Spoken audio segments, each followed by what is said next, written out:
This is recorded to the cloud or being recorded to the cloud. And I actually don't see on the screen there. It's showing Katie as the only. What does that say, Matt, in the corner there? Set up your storage, So where's the not now? Is it green or yellow? left one. Okay, for some reason it's got Katie on the screen only. I wonder why that is.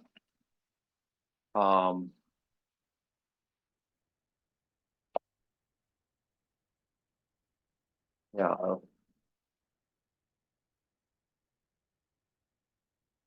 What's that on the top? Okay. Okay. And then Yeah. you. Gallery. Gallery view. Okay, now we fixed that. I'm sorry. So what I'm gonna do is change it up and do the second thing instead of the first thing and see if more people will arrive after I do the second thing. But even before I do the second thing, I should just reiterate that the schedule's changing here and how I'm running this class and what we're doing in here is changing because of people's schedules. It seems to, be not advantageous to have a Tuesday night meetings for people so I've moved everything away from Tuesday except next week's one-to-one meeting. So next week I'm meeting with everyone on Tuesday. Some of you are going to stay and have lunch with me. And I know Shishi's going to have lunch. We're going to meet at this tutor room at noon, but at 11, Kyungjae will meet with me near the bowling alley. At 11:30, we'll have Chen meet with me near the bowling alley. At 1 p.m., we'll have Shishi meet with me at the bowling alley, but also at noon. At 1:30, we'll have Ed. At 2 o'clock, Katie. At 2:30, Tiana. At 3 o'clock, Matt. And then at night in Zoom, Luke at 5 and Mika at 6:30. So that's next Tuesday. So today we're meeting, next Tuesday we're meeting one-to-one meetings. We'll have 2 one-to-one meetings in week 13 or 14 and next week in week 8 or whatever week number that is next week. We're also going to have Adam Mills next Wednesday talk about human subjects at 6 o'clock. I've repeated that about 7 times already. We had to reschedule because he was sick. What we're going to do then after that is not meet again until after spring break. So the following week, we're supposed to have Merve Bastigan present on how to do a literature review and form research questions, and she's revamped her talk on that. Because it's the Friday, the first, we have the IST conference that day, so we can't have class that day. So the IST conference will be going on next Friday. And so I just decided, let's leave it at the things we're doing. And the following week is the day before spring break. And bet you most people will not be around on the Friday before spring break. So since we're doing a lot of other things before, I just said, let's not even bother the week before. So then we have the week after spring break, which will be March the 20th. So the week after spring break, we were supposed to have a discussion with Dr. Quay from Michigan State. On Tuesday, I've changed that and I've canceled it basically, or I've moved him to Monday to speak to my 6, 7, 8 class, and I'll invite all you in if you want to hear him. But having him on Tuesday, the last Tuesday session we only had 1 person show up or 2 people. So I told him that we're going to change him to Monday. That's March 18th, I think. And so I'm still going to figure out what we're going to do that week when we come back from spring break. The following week after that, March 29th, Charan Wong and Merve Bastigan will present dissertation tips on communicating, doing a literature review, and so forth. On April 5th, we'll have Trina Paulus, who was Jessica Lester's professor advisor, who you might know Jessica Lester. They have books together on qualitative methods. Trina's a former IST student. She's done really well in writing qualitative books. She'll be here April 5th, Friday. The week after that, we have things due in this class. We'll have a session. I'll meet with you. We'll have reflections on your tasks. So the week of April 9th and April 16th, we'll have one-to-one meetings with you. And then on April 19th, you'll be presenting basically your projects. Again, I'm sorry for the confusion in the schedule. I wasn't expecting us to have so many different problems or people having problems in their schedule. I should have just had everything set up for Friday at 1 o'clock or 1:15 in retrospect. But I lived and learned from this. But again, yeah. Questions on the schedule? I was trying to create Tuesday nights because the EDD students, some of them work full-time and can't come on Friday afternoon. So it's really difficult to arrange a set time for everybody that works. And I apologize. Some people are left out. Some people don't miss a session, but they're all recorded and I'm making them all available, hopefully. Okay. So let me go to, so what I was going to present on is how to do a systematic reviews of the research. And so I've got some slides called up here on doing systematic reviews of the research. Maina Ju and I were going to present on this because she's an expert. Unfortunately, Maina got seconded to a dean's meeting. Our dean at Wayne State decided to have a faculty meeting for everybody this Friday, unannounced. And so she couldn't be with us today, and she apologized that she couldn't be with us today, unfortunately. So let me just stop this again, just make sure this is all okay. This is being recorded to the cloud. Let me go back. So this talk is on systematic reviews and meta-analyses of the research. 2 years ago, I had Florence Martin present in here, who's working on a book on doing systematic reviews. Florence used to be at UNC Charlotte, University of North Carolina, Charlotte. Now she's at North Carolina State. Vanessa Denon is a former student in IST, and Florence and Vanessa and I did 2 special issues of journal on doing systematic reviews of the research. And so we've conducted 2 different journal issues, one in ETR&D, one in Online Learning Journal, and I thought I'd share those experiences with you here today. Some of you are asking, I know Jill was asking, I think, about how to do a systematic review. Jill's not here right now, but she'll probably watch the recording. Because there's been such an influx in educational research over the past couple of years, there's been a groundswell of interest in what does the research say? How can we translate it, you know? And so the field of online teaching and learning is growing fast, and we need to understand what's beneficial, what's working, and what's not working in education. So systematic reviews are one ways to get at that. It can help summarize the research and what's going on. So it's a way of distilling, condensing, and assessing. Here's Ed coming in here. The research that's taking place in the field. So systematic reviews aim to examine secondary data sources. It's not primary data. It's not the original studies. It's analyzing a set of studies and trying to make sense of what they're finding in a logical, transparent, and analytical manner. So they follow a specific methodology, however, to select, evaluate, synthesize what's going on.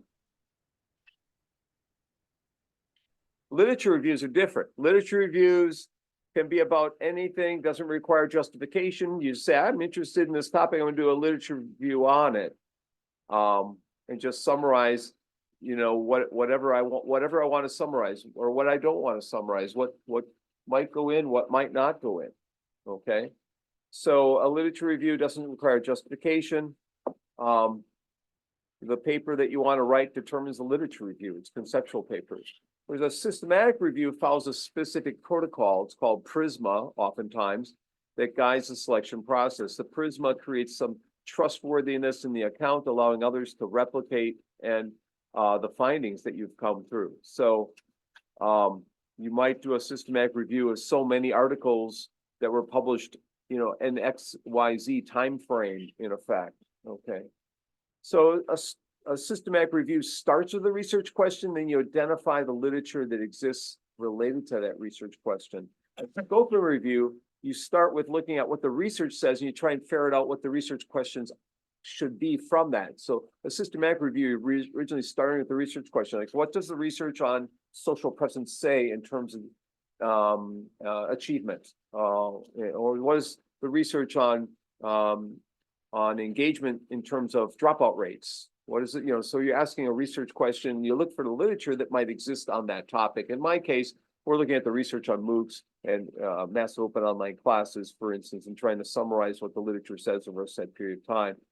The advantage of these systematic reviews is they minimize bias because they follow a set protocol that one goes through. And so you're not randomly picking certain articles that like you might do in a conceptual review, and like you do a literature paper, or for class, for you're taking a 7-11, you just do a literature review on whatever topic you want.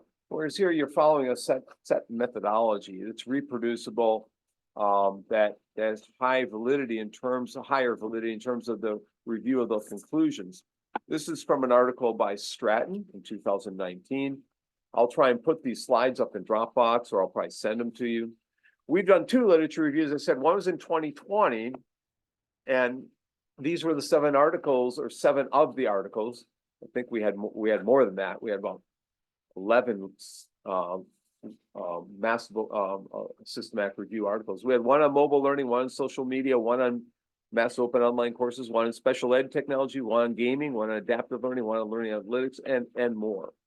It was quite interesting to look at that. And I'm using that in my 6, 7, 8 class this semester. And we did a second one 3 years later that came out last spring in Online Learning Journal. And the second, so the first literature review was in 2020 in ETR&D. And you'll see increasingly journals are publishing this, systematic reviews of the research. The advantage are you don't have to get human subjects.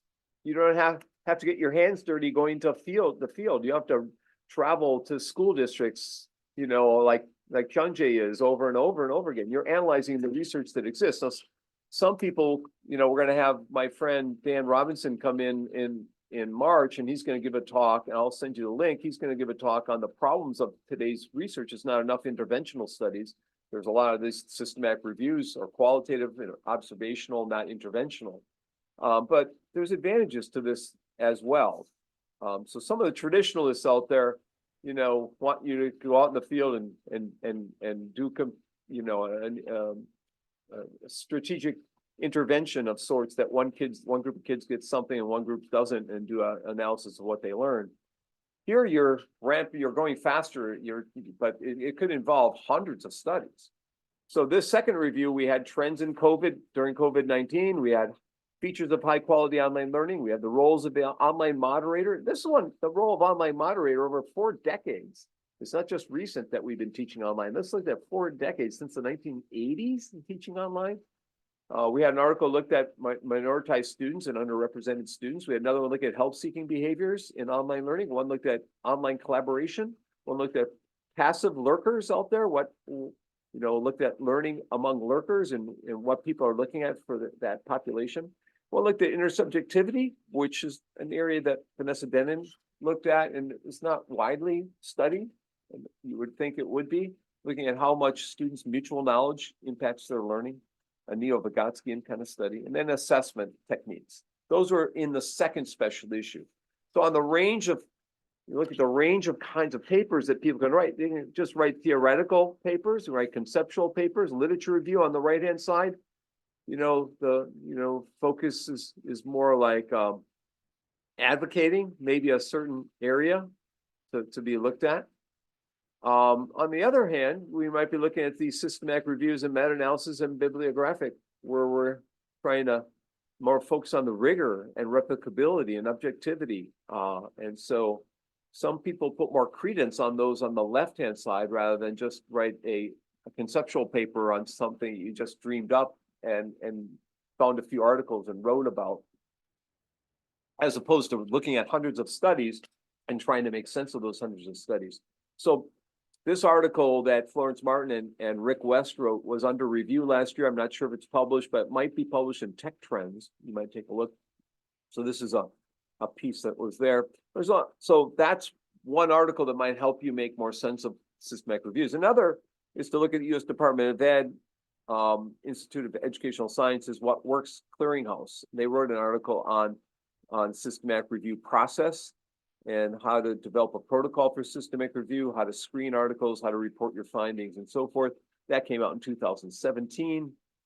And Florence and Vanessa gave an example when I brought them into my class. They said, you might be doing a literature review on a database on online learning. So you might type online learning or online teaching or online programs or online course or online education, and what pops up is 3,000 articles or more.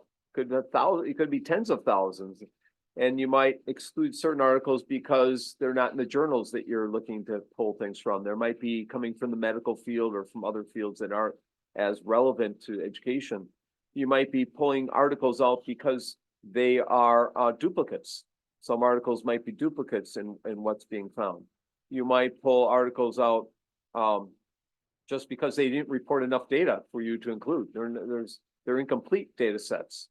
And so by the time you find things that meet your criteria, you might have started with 3,000, you might end up with 600 or 100 or 50 different articles. So, we walk through different steps and stages here to screen out certain articles, to look at eligibility of certain articles and so forth, as a technique in the class. I'm going to try and get my pane. I have a window pane showing up on mine that makes this a little bit hard to read. So I'm going to take the window and move it, loading hide video panel. There we go.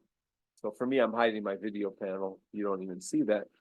So you might have a code book. You create a code book with several researchers you're working with that might look for certain themes, that might focus on certain settings, that might focus on certain methods. You create a code book for all the studies that you found that are out there, and then have different researchers, code each article and compare what they go. So Min Young Do is a former student in our program. She's worked with me on several studies with her colleague Hio. Min Young and Hio decided to do a meta-analysis, which means basically summarizing the standard deviation of the differences of the findings across the studies. And we did a meta-analysis of scaffolding effects in online learning in higher ed that came out 2 or 3 years ago, and won an award at ACT 2 years ago. The meta-analysis of scaffolding effects in online learning. So we build on the early research of Jerome Bruner and David Wood.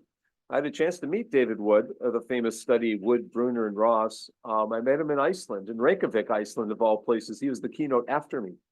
So here we looked at the scaffolded learning, trying to synthesize what's happening in scaffolded learning and higher education and meta-analysis. What are the effects of scaffolding on learning outcomes?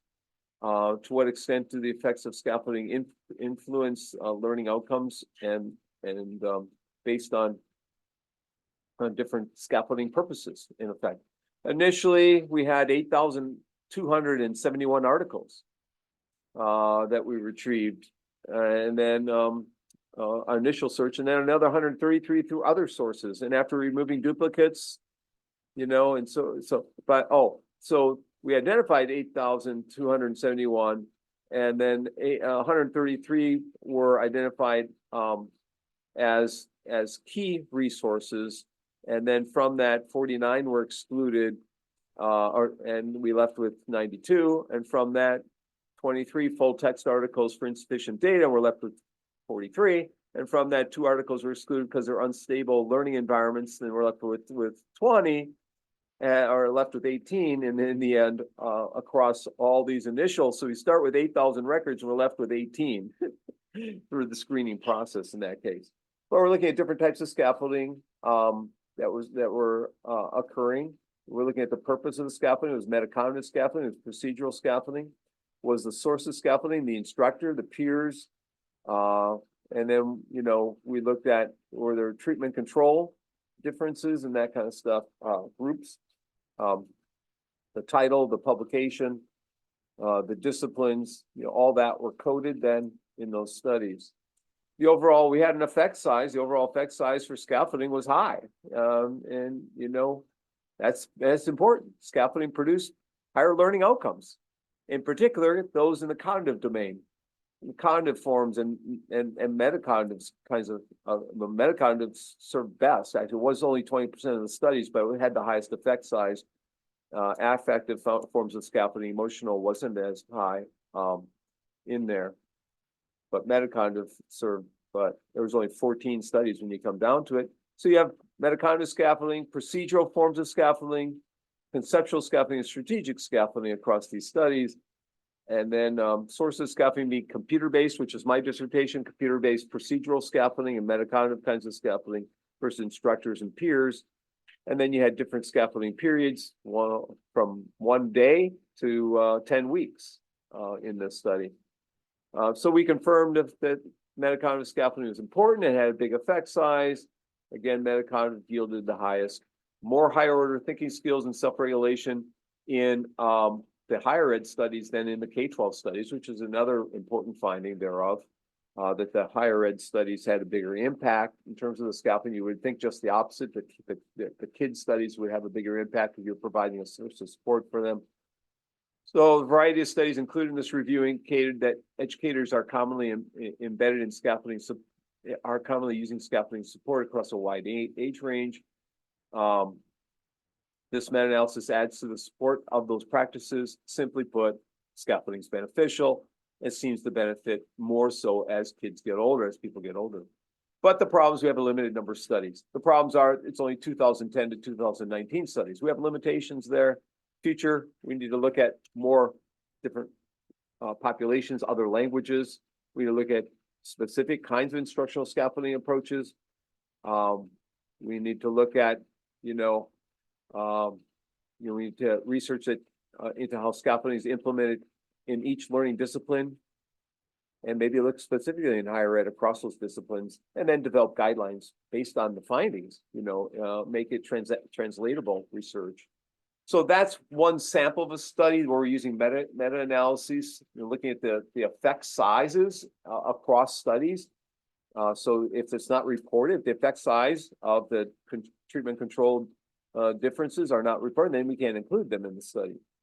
Florence, as I said, is working on a book in this area with Sage. I got her, I connected her with people at Sage Publishing. They do a lot of research methodology books. These are the chapters going in her book, from introducing you to systematic reviews, the methodologies for doing so, designing them, how to code, how to analyze data, how to report your findings, ethics, technologies that might help you out. Now, Trina Paulus will talk about the technologies in a couple weeks in here, and she'll share that with us. Expert advice, and then recapping. That's a significant book. This is going to be a really important book. She's halfway done. She told me the last time I saw her in October.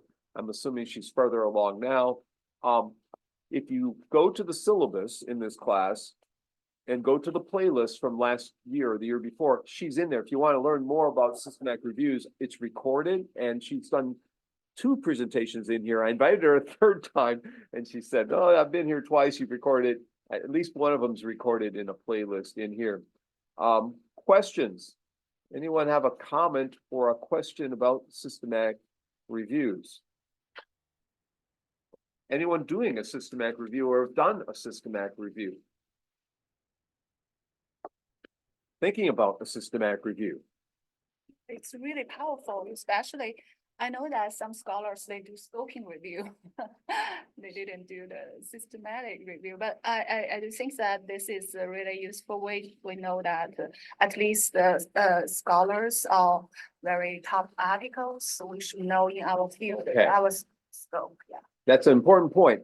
One thing systematic reviews do, even if you don't get it published, is what? You get to find out who's the scholars working in this field. You get insights into who's working in this field, what they're working on, where they're publishing, when they published, what teams they're forming across cross-cultural, in terms of working with folks from other countries. So that might open up your eyes for you where your partners could come from. When you do systematic reviews, it might take a long time to get published. I've been fortunate. All the systematic reviews I'm on have been published within a couple of years, but sometimes less time because I got, a part of a special issue. So it depends, but they can also help you in your career. It can help you, for instance, in doing your dissertation, for instance, doing a systematic review or even a conceptual review. Nothing, as arduous as a systematic review, maybe just a conceptual kind of review piece. And most of you, by taking 7-11, are doing conceptual reviews. most of you, by doing your dossier 2, have done conceptual reviews. You might not have done systematic reviews. You might definitely, I don't think I've seen many meta-analyses from graduate students, but once in a while, and a little more difficult. Has anyone been worked on a meta-analysis with their advisor or with partners? You've done? I'm working with Jill actually, but it's just a beginning, so. Right. I'm just starting to do that, and I still have a question. So how to filter those articles step by step? Is it by machine screening or manual reading? Manual reading typically, manual decisions. You can type them, I mean, you can put the article in and look for keywords and that kind of stuff and, help you use the tool as an augmentative aid. But it's a lot of humanness in this. But so many articles, how to finish those manual reading? Given what we know about AI and what we know about Prisma, I would guess that we're going to have articles not only helped by AI, but written by AI. Systematic reviews will be done by AI and published. Well, the ChatGPT systematic review of the research on engagement in K-12 settings and, in blended learning classes. Will they be reliable? Will they be replicable? I guess we're going to get some hallucinations at the beginning. But over time, within 10 years, I'll bet within 10 years, the majority of systematic reviews will be written by computers. Why will humans want to do it if it's been done quicker? We really just want to use that data, not necessarily get known for, be known as the king or queen of systematic reviews. I mean, now Maina is kind of the queen of systematic reviews lately. She's done a bunch of them. And I'll try and bring her in at some point this semester, at least you can meet her because she's been so successful. And Shishi and I are working with her, and we had one paper I think accepted this week, maybe, or almost accepted with her. The online learning journal? Yeah. Yeah. So, we've got several things, in the midst. Yeah. Yeah. Sung Hee. Yes, I have experience, integrative review about medical education trends. Yeah. For future physicians, yes. For future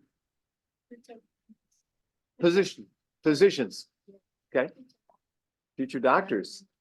Real eye-opening, something you never would have thought of when you're going to grad school that you'd be doing research on it, So say it again, it's research on the medical Future education. trends for future. Trends for the future, and that could happen in any field. So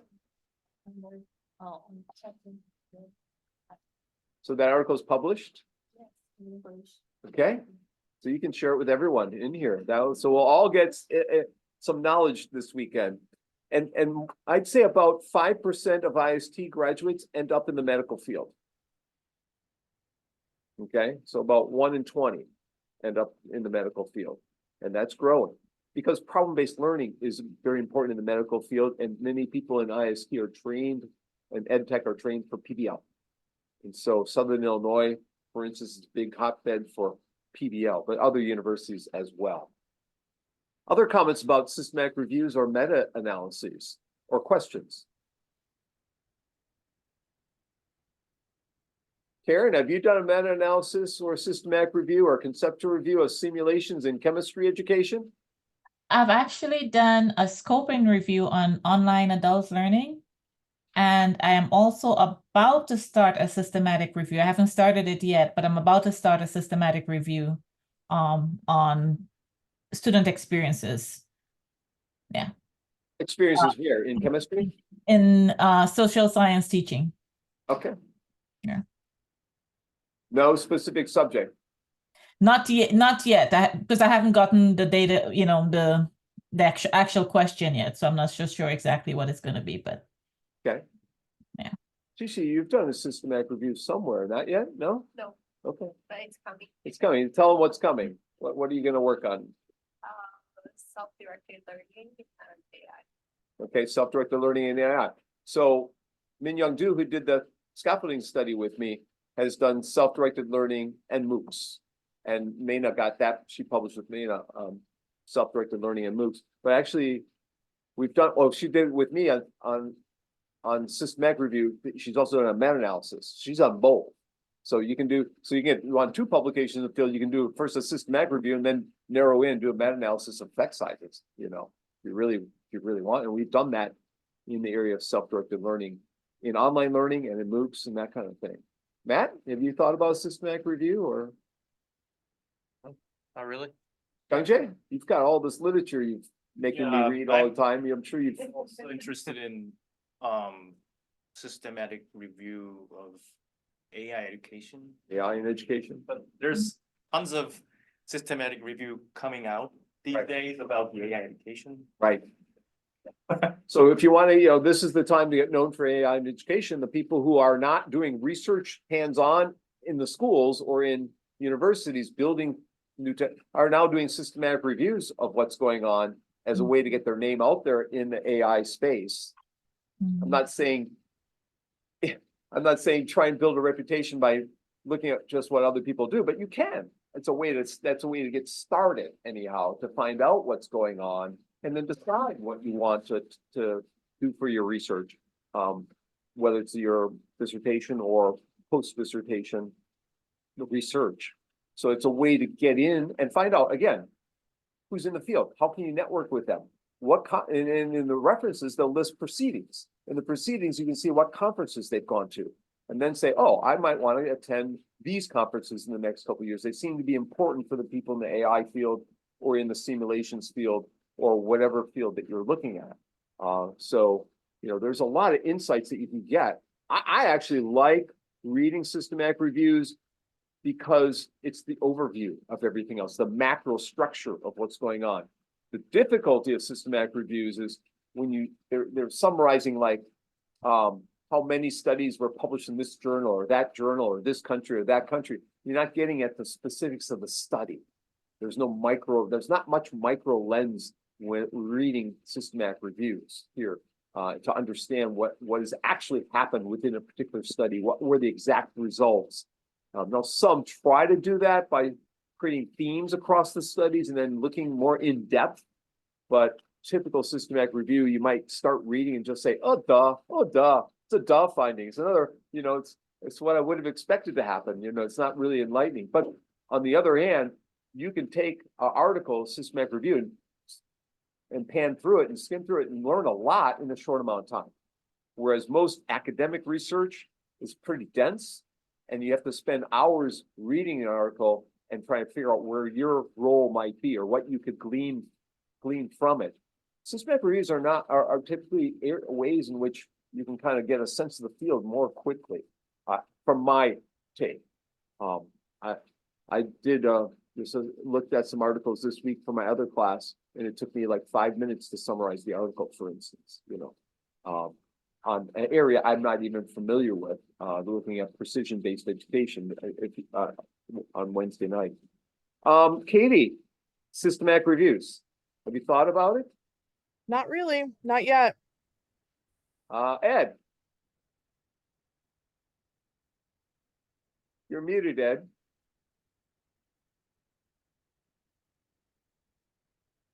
I can see something here about scoping review because I am another PhD student.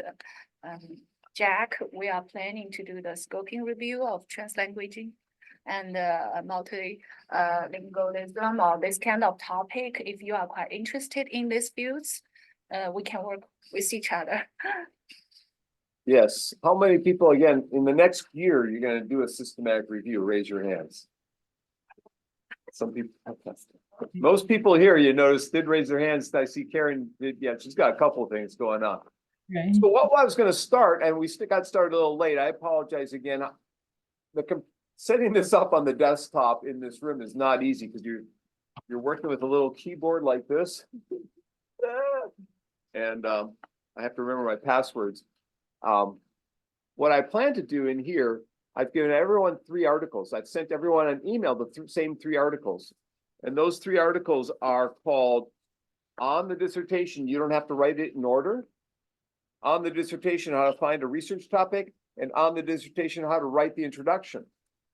What I want the people in Zoom to do, those coming in from a distance, I want you all to type in what you've learned from that article. So Katie, Karen, Ed, three of you, I want you to type in pick any of those three articles, and if you can't, if you didn't print them out, you can just search for my email. It was in the past week. I sent two of these, and I sent the third one. There were two different emails. I'd like for you to pick one of those articles and read through it for the next 5 minutes. And then we're going to summarize a bit in here. For people in this room, I want you to read the articles on top. I've given everyone a different article on top. I want you to read through the article that's on top. And I want you to summarize that article. I'm going to put Chen with Matt, and I'm going to call you the red team. And you've got a red marker on the left-hand side. I want you to put key points from your article down, but first I want you to read it and then share with each other that particular article. And I'll put Kyunjae with it because you got the third article. And I'm going to put the team here near me here. I will call this the blue team and this the pink team. Okay, she and Alicia, you'll be the pink team. You'll be the blue team. You'll be the red team. And I want you to first read through it and then share, and then I'll have you summarize, and then we'll read it back, the summaries, to the people remotely so they can learn from all of you. So in effect, each of the three teams will be teaching the people remotely what you've learned from those three articles. Okay. So Am I the red team? you're in the red team because I didn't want to put you by yourself. But you're in the red team. You're the advantage. You've been dealing with all three articles. So so you got the advantage. So the next 5 minutes, just skim through the people remotely, try and find my email and pick one article and read through it. In fact, or I could do it this way. Karen, if you could pick the one, how to write the introduction. And Ed, if you could pick the one, how to find a research topic. And Katie, you don't have to write it in order. I'll give you all three different ones. And then you could be a different team. Okay? Choose the same one in one. The one on top. The one on top. Whatever was on top. Yeah. So which email was that again? I'm searching through all Right. your email. Yep. Just look for an attachment.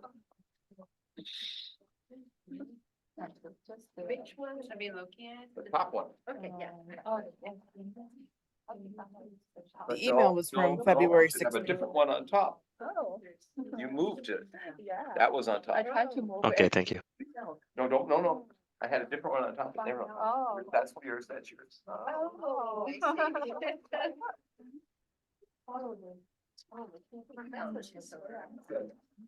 No, you got that one. Okay. Yeah. That's a different one. Okay, great.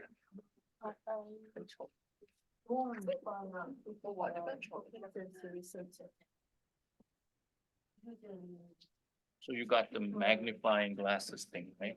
And you got the diploma thing. Okay. I got the bulb thing. Light bulb.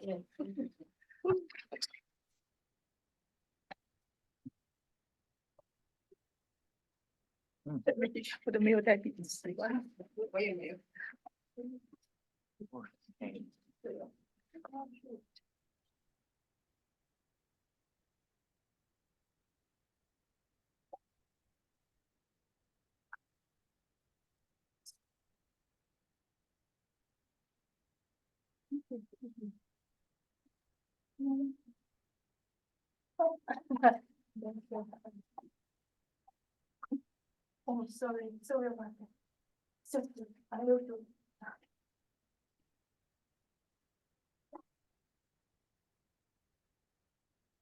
I don't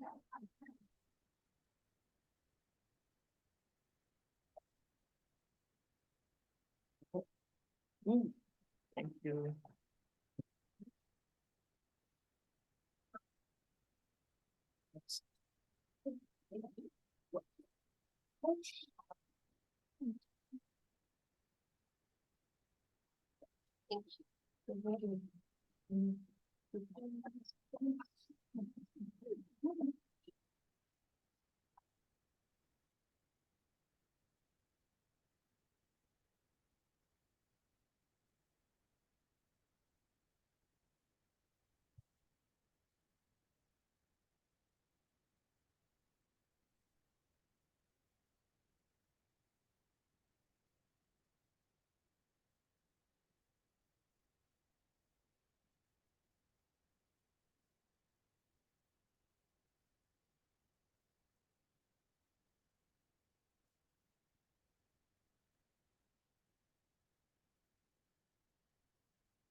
One more minute.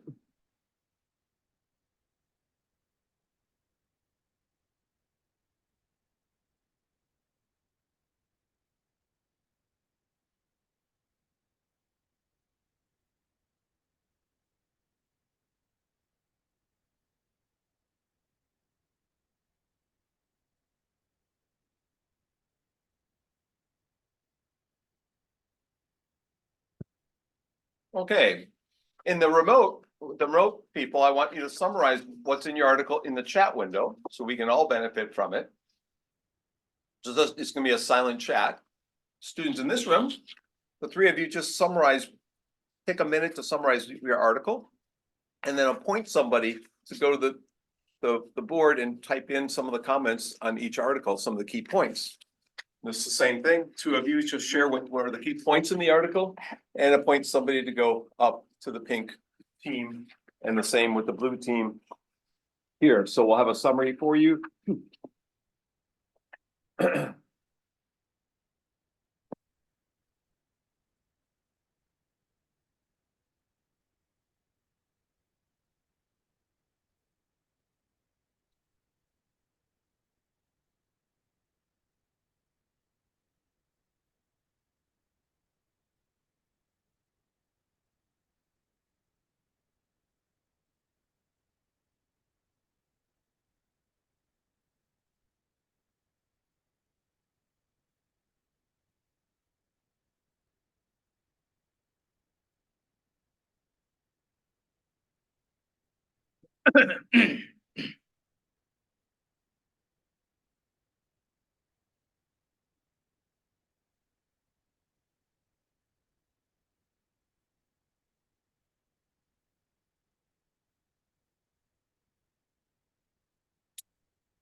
Okay, everyone put their pens down.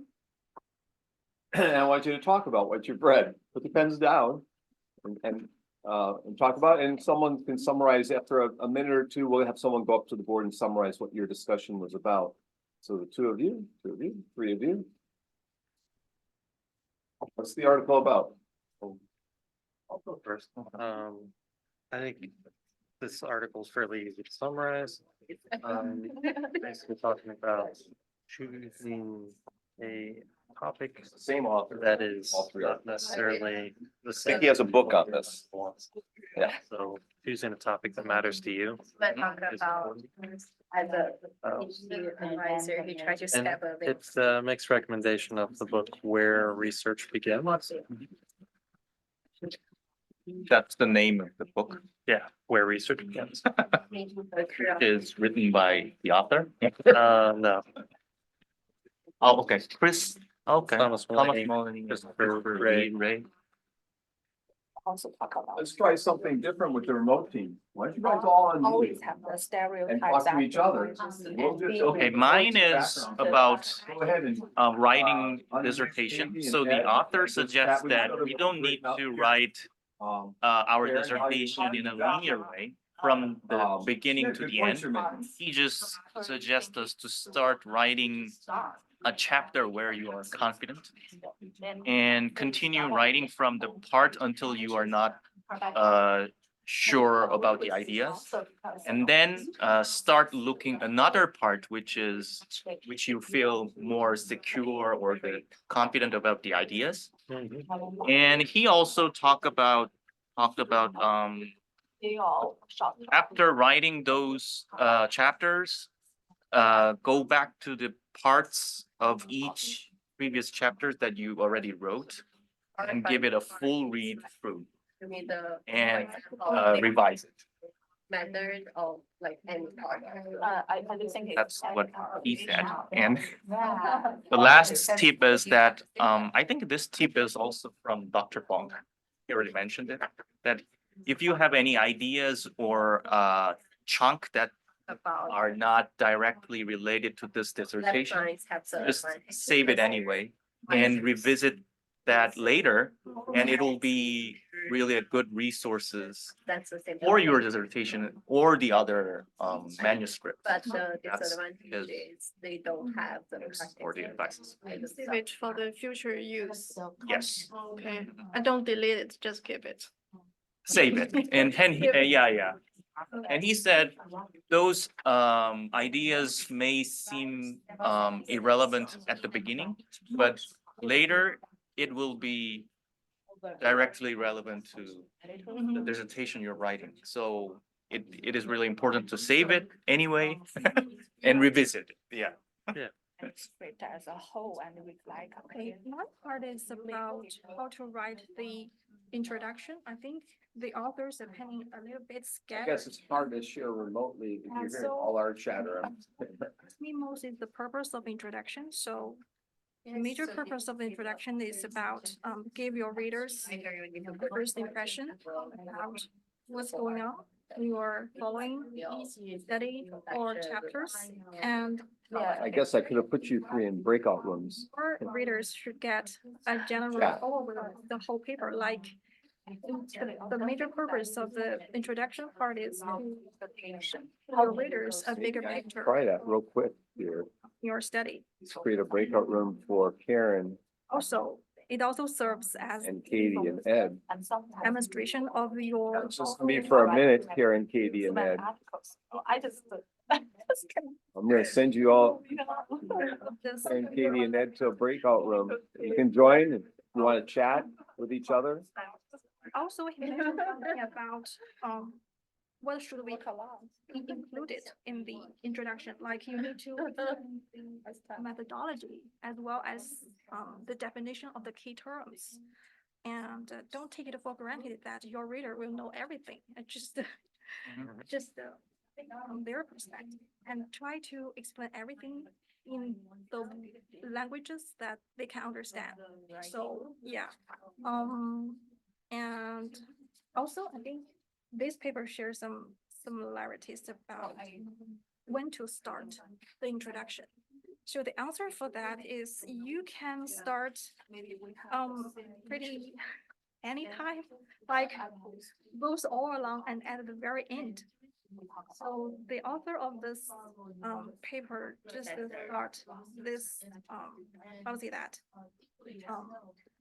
He started almost everything in the middle. And as its thoughts accumulate and ideas. Okay. So these are simple articles. Yet the board's all full of stuff, right? There's a lot happening. A lot of things to consider. Again, we got 3 people remotely who'll be popping back in and joining us in just a second. Sung Hee has to make sure she takes a picture of all this, so we don't forget what we learned today in Dissertation 101. You know, I appreciate Leonard's writings. I mean, he's pretty clear, you know, he's very relevant. It's not real deep, you know, just here's some advice that could save you a lot of time, right? It'd save us a lot of time. So here everyone comes back. I apologize to the 3 of you because, hey, I could have sent you a breakout room, 10 minutes earlier and you were sitting there. So I also didn't pause the recording. I messed up in several ways, but I'm trying to make up for it. The end of class will be no more mess ups. So, so Karen and Ed, Katie, appreciate that. There's a lot in these articles, even though they're short and simple. Yeah. But these articles, that's one thing. There's a lot of advice embedded in every of these articles. You read the Chronicle of Higher Ed, read Inside Higher Ed, you'll get a lot of tips from that. It will help you. This guy's written a book apparently. So there's a whole book that you can buy, and it's called, the latest book that he's got, the new PhD, How to Build a Better Graduate Education. And he might have some, it's Johns Hopkins Press. He might have some of these tips in there as well. You might want to purchase the book.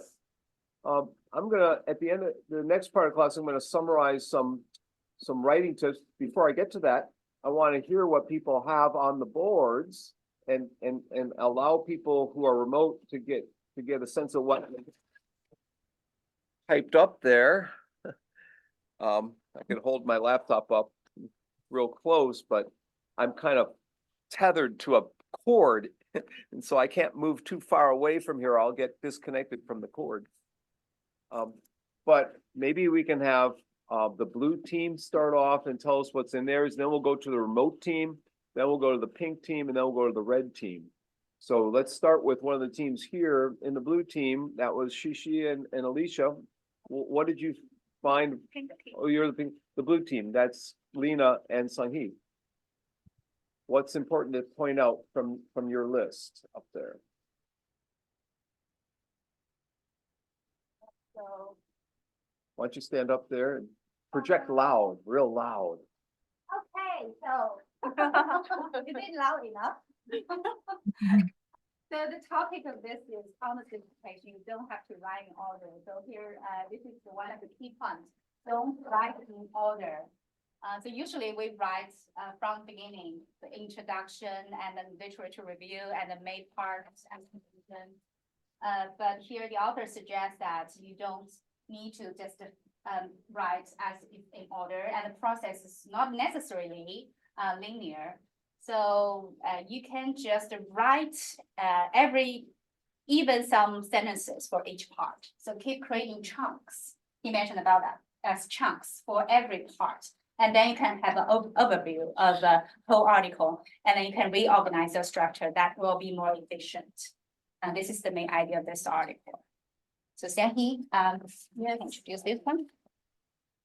To find a research topic, usually it is easy to follow professor's agenda, research agenda, but don't do that.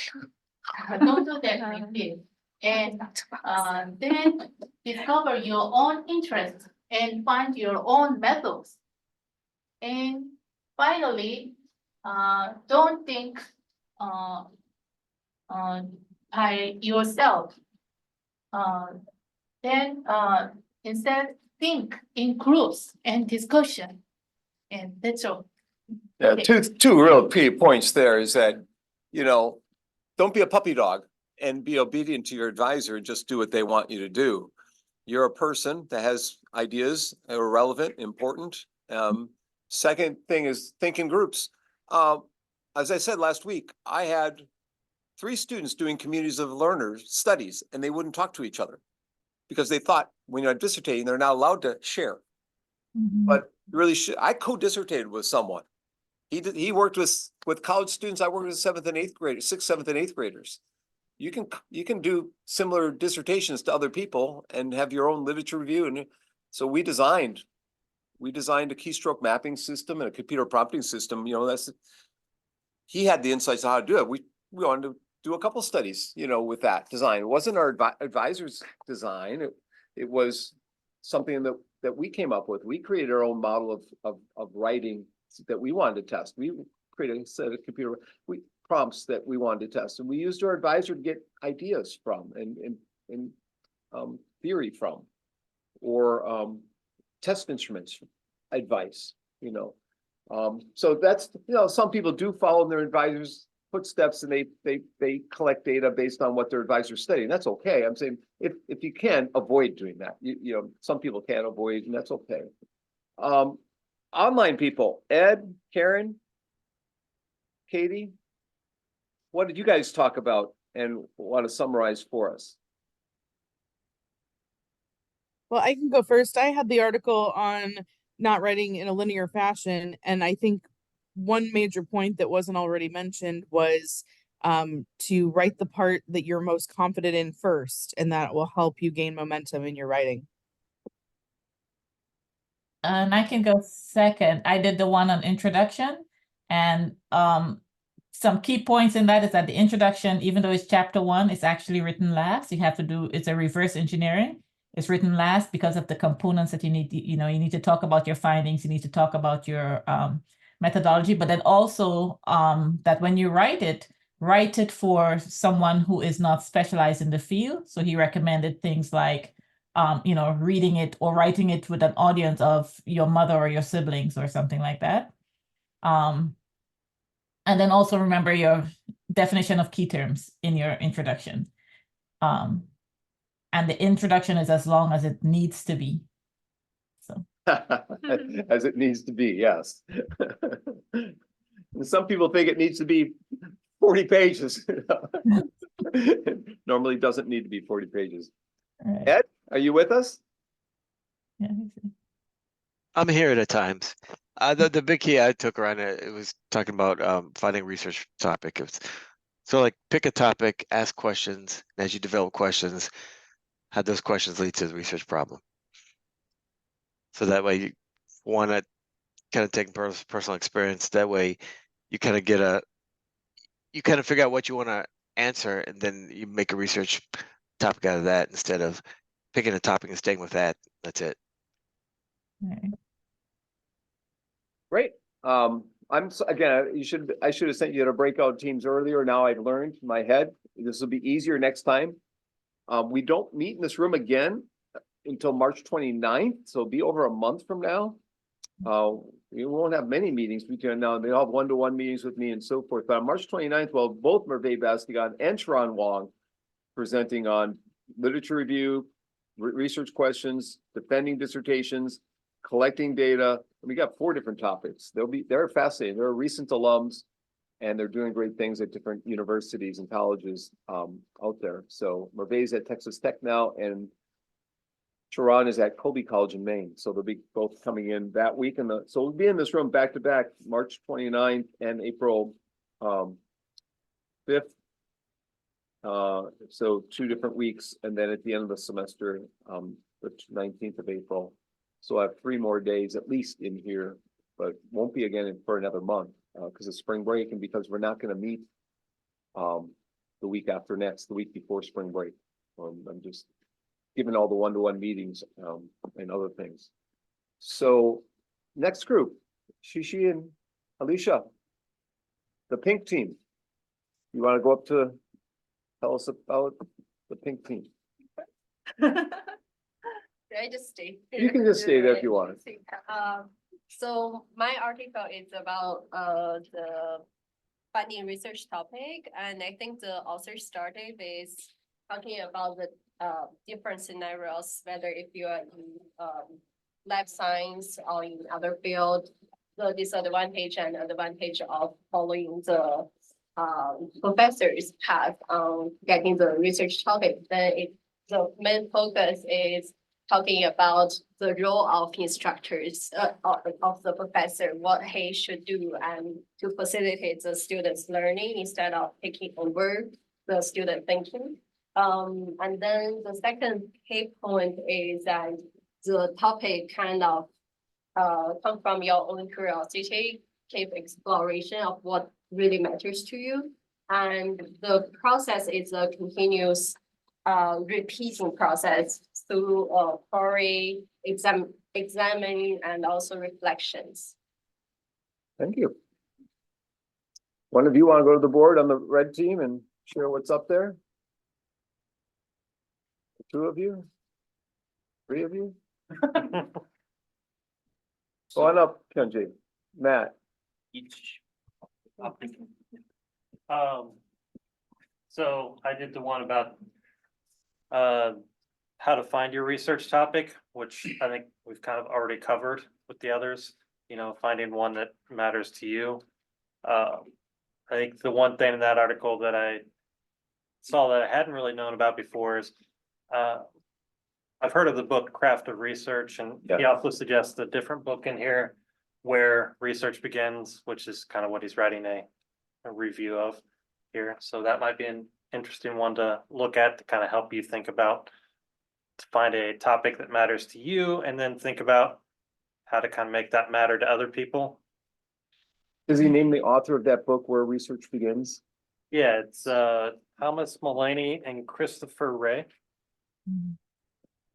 Christopher Ray is the head of the FBI. I don't know. Just to say. Ray, R-E-A. Ray, R-E-A, not R-A-E. double checking. Which article is this in? The how to find research? Yeah, how to find research. If you look at the how to find research, page 2. Yeah. Thomas Maloney and Christopher Ray, Where Research Begins. You might want to pick that one up. The Craft of Research is a very good book.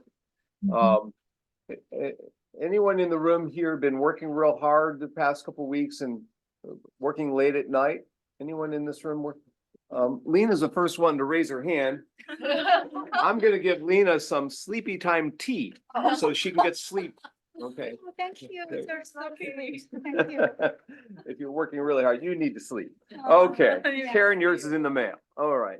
Thank you.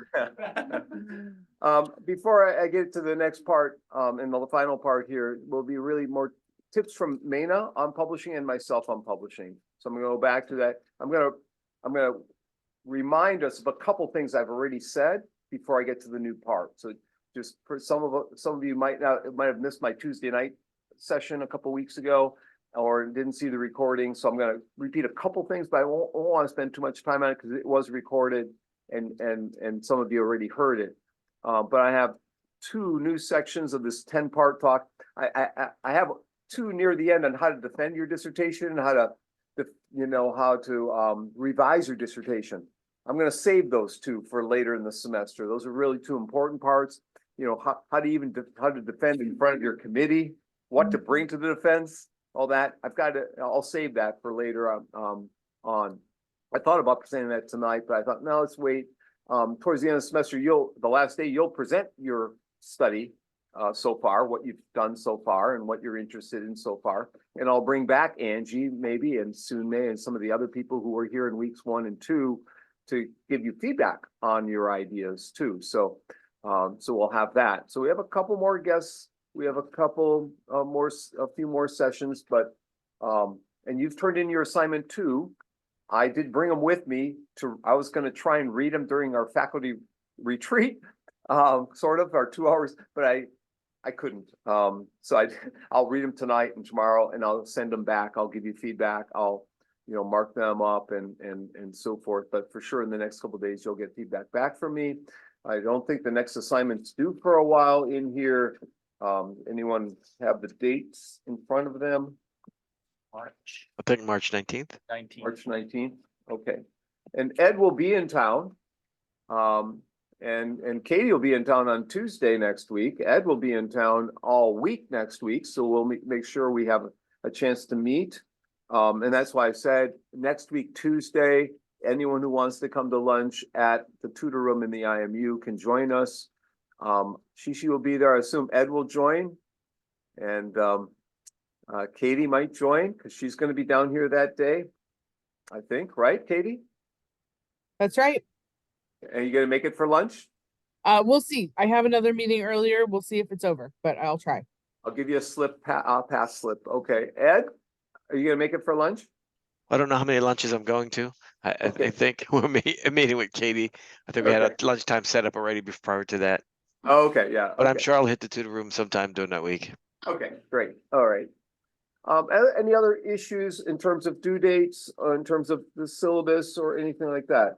It says March 19th for analysis plan, which again, you have 48 hours of March 21st-ish. Okay, so I'm going to share my screen again. So that 48 hours, is that change from the syllabus? I think What does it syllabus say in the said 3 syllabus? days. It 3 says days? 48 hours right here in mine. Oh, really? Okay, maybe I have a different version of it. Ah, I said 3 days. it really says 3 days. Does anyone else have that?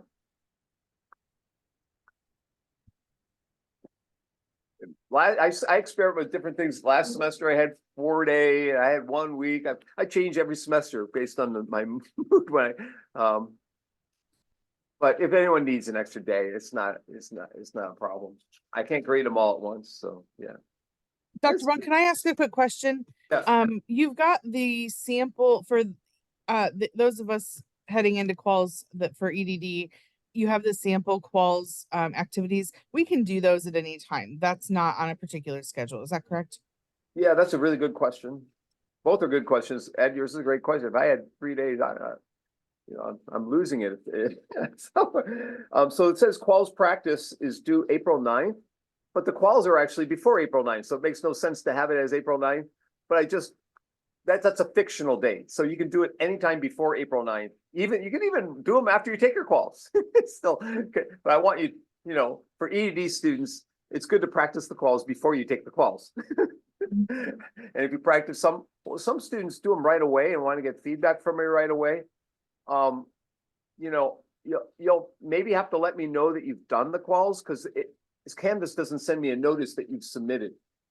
So if you submit tomorrow that you've done quals and want feedback, you know, on them, you know, and it may, I'll be honest, some feedback on quals practice, I've been rather slow with compared to other assignments. So for whatever that, you know, but yeah, if you send me a notice that you've done them, I'll try and get to them. Because we have 5 EDD students, I don't want to just everyone who's taken and jump in and do. I want after a couple people have taken them, then get feedback, if that makes sense. Great, thank you. Yeah, but you can take them anytime, and they've changed, as you all know. The second qual or one of the 2 quals, they've changed, and the practice quals that I got in here don't reflect the new qual, but I've sent you the example question of the new version, so you can take that question and use it. Setting up the practice quals takes hours. It's not a simple thing within Canvas. It's an arduous task. So I've just transferred from last semester into this semester. I haven't changed the quals, although they have changed the quals. It would require half a day of my time to change physically the quals the way they're set up in Canvas. And I apologize, I haven't had a half day available to change the quals. So, but if you can't find the question that changed, let me know and I can send that again. The new version, the new type of questions.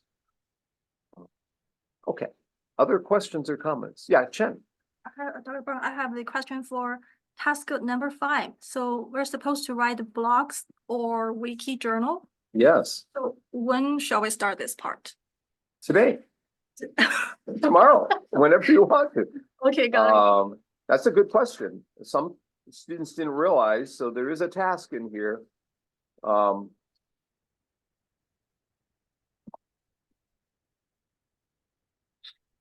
we have 3 options. So yeah. Yeah.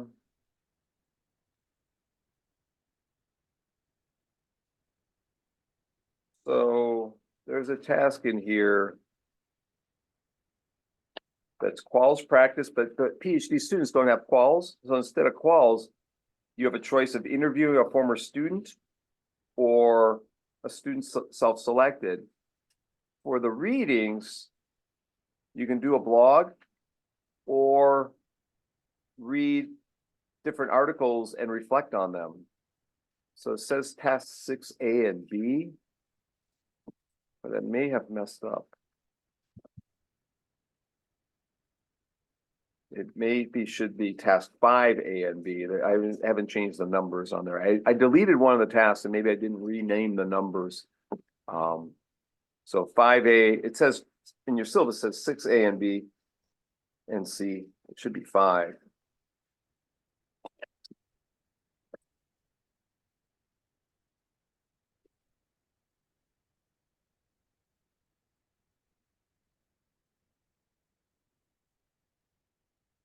Okay. So you've turned in task 1, statement of research goals, task 2, research design. The next one is March 19th, that's the analysis plan. The draft of prospectus is due April 16.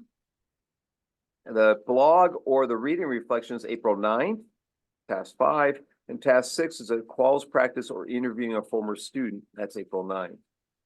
So you've got 3 things due in April and 1 more thing due in March. There are readings every week with this class that I'm not going through. I'm not summarizing the readings that I'm having you read on your own. That could be the reading reflections. So you can read whatever you want. Your blog journal could be about your dissertation topic, right? And the drafted perspectives is basically taking tasks 1, 2, and 3 and putting them into one document and expanding on it. So drafted perspectives sounds difficult and arduous, but the goal here is to take the prior work and have that serve as a starter for your proposal, in effect, when you finish this class, to have something written down. Now, granted, you haven't done a literature review yet, and that has to get added in here, some part of an introductory statement, right? Does that make sense?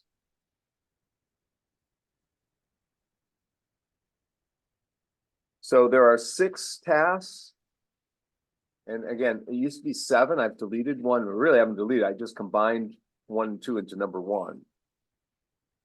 Okay.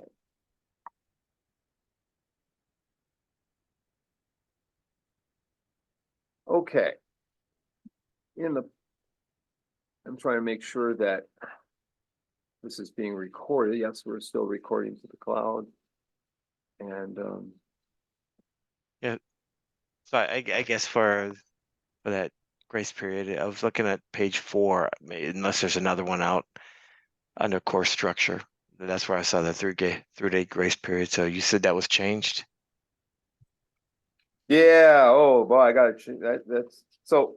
Because I just pulled that So syllabus from the if you look course, at yeah. page 5 at the top, it says due dates plus 48 hour. Okay, that's good. Yeah, I didn't see that. Now I'm looking at Not a two- old, 2 days. maybe an older, Yeah, oh, it's always older. building. Well, here the on one that's that. posted, I just pulled. Right, so you picked a different page to look at.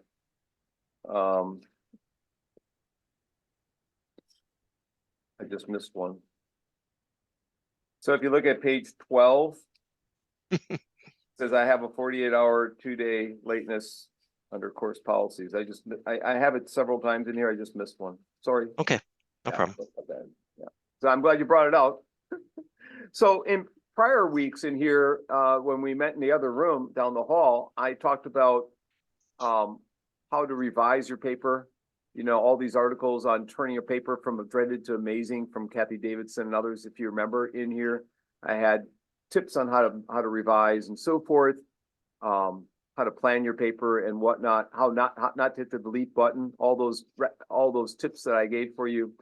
For those that came to the Tuesday night class, I talked about how to take your starter text and turn it into a publication, how to maybe write a blog, how to maybe write an editorial, how to maybe write a newspaper article to start, or a literature review, how to get your name out there, maybe editing a book, maybe writing a book chapter, maybe writing a grant proposal, you know, that kind of thing, and what kind of journals to look for, 2nd tier, 1st tier, 3rd tier kinds of journals, practitioner audiences,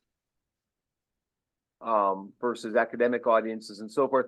You know, the higher level journals like British Journal of Ed Tech, ETR&D, Internet and Higher Ed, Instructional Science versus 2nd tier journals like Tech Trends, you know, all those kinds of things I talked about a couple of weeks ago on Tuesday night.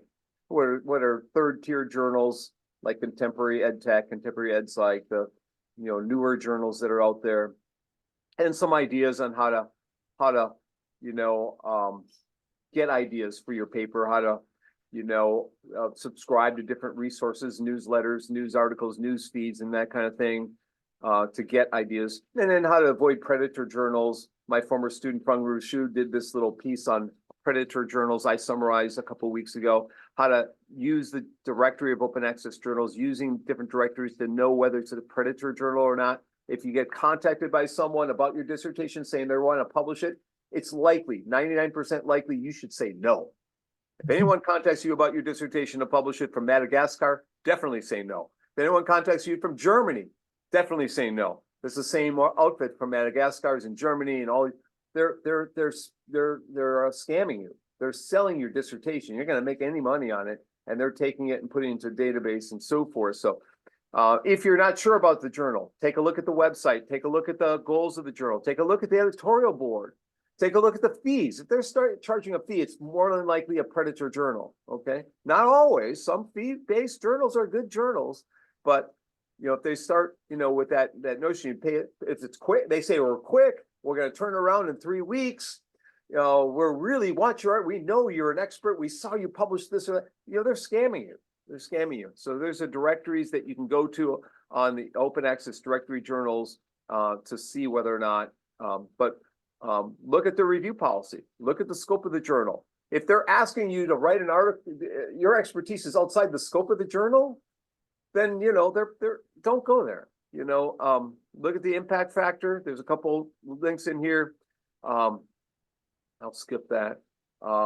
So if it's quick, easy, open access, and gonna charge a fee, without quality assurance, so they're preying on you. The fake journals, sham journals, pseudo journals, all this kinds of stuff. If you publish in, sometimes you make a mistake and you decide to go, and some are kind of in between. There's a couple of these that you're kind of like wondering, is this a scam journal or not? So there's Beal's list that you can go to that will tell you whether or not something is in a scam journal. There's a directory of open access journals, and there's something called Think, Check, and Submit. So the links are here if you download mine. So think, check, and submit. Publishing your research results is key to advancing your discipline, your career, but with so many journals, it's hard to pick the right journal. So this is a website that helps you think about what you're trying to publish and whether it's a legitimate article or not. If you get this kind of email, hey, Matt, greetings from, how are you doing? Are you in good health? I am Crystal, the manager of this blah, blah, blah. I was in a shortfall of articles this month and thought maybe you could write for me, Matt. I believe that you are, and that's typo. You see the typo. If there's typos in their email, it's more likely a scam journal, okay? I believe that you are, one article will bring the best out in our journal. Here's one I got a couple of years ago. Your article, Understanding the Self-Directed Learning Online from MIT Open, was published recently in EdTech. It impresses. If they use the word impressed us a lot, it's more likely a scam journal. If they say anything about a previous article that you published, it's a scam journal. So we started with the aim to promote communication within the scientific community. The specialists in various research fields can get the latest results. We invite you to send other published works to us for blah, blah, blah. On behalf of the board, it is our privilege to invite you to join our editorial board. Not only do they want you to publish, they want you to join the board so they can get more reputable, even though it's a scam journal. Okay, so be careful out there. And the journal title will sound like an official journal. Often these journals, the Journal of Educational Research and Societal Affairs. There's no such journal, but they've made one up that sounds like it sounds official. I've just made that up. You go, oh wow, this is Journal of Educational Research and Societal Affairs. Must be good. So what's the reputation? Is the journal indexed? Is the review process transparent? Are there costs associated? Does the email contain typos? And are the publisher and staff details there that you can contact them? So do your colleagues know this journal? Is it clear everything clear about this, when it would be published, are there fees? Do you recognize board members? Now, this is a big one. You can ask your advisor, do you recognize anyone on the board? If you've graduated, let's say Chen graduated, she goes back to China and she's invited to write a piece and she'll write back to me, Dr. Bonk, have you seen anyone from this board? Is it anyone at all? And I know a number of people and usually I know one or two. If I don't know anybody, it's, maybe it's a sham journal. So yeah, is it promised fast review process, fast publication? If they say fast anywhere, if they say impressive anywhere, it's a scam journal. What's the size of the editorial board, if it's even listed? And how new is the journal? Is it just been out for 1 year or 2 years? Is it second year? So these are important things. Inconsistencies in the mission and scope and the title of your article, what you could produce. I'll skip that. This talks about AI assisted stuff. So now I'll get to, so on your note card or in front of you, for those of you, those online can just type in the chat window. I want you to take a second and write down in the note card next to you, what's one or two writing commitments that you've made in your mind that you will do. If it's your dissertation, it's your dissertation. What's one or two writing commitments in the next 12 months for you?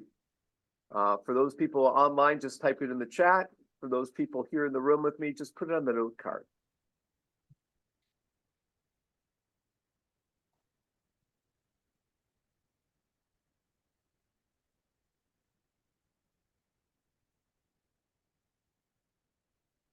We'll do it too. Rip it up.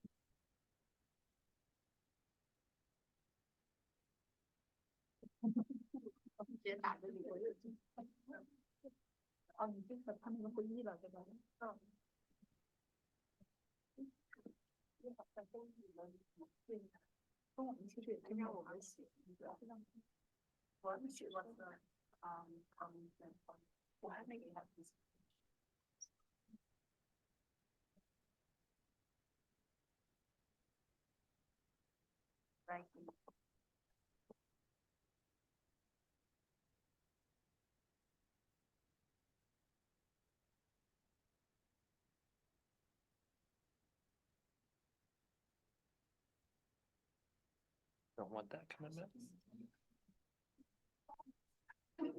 No.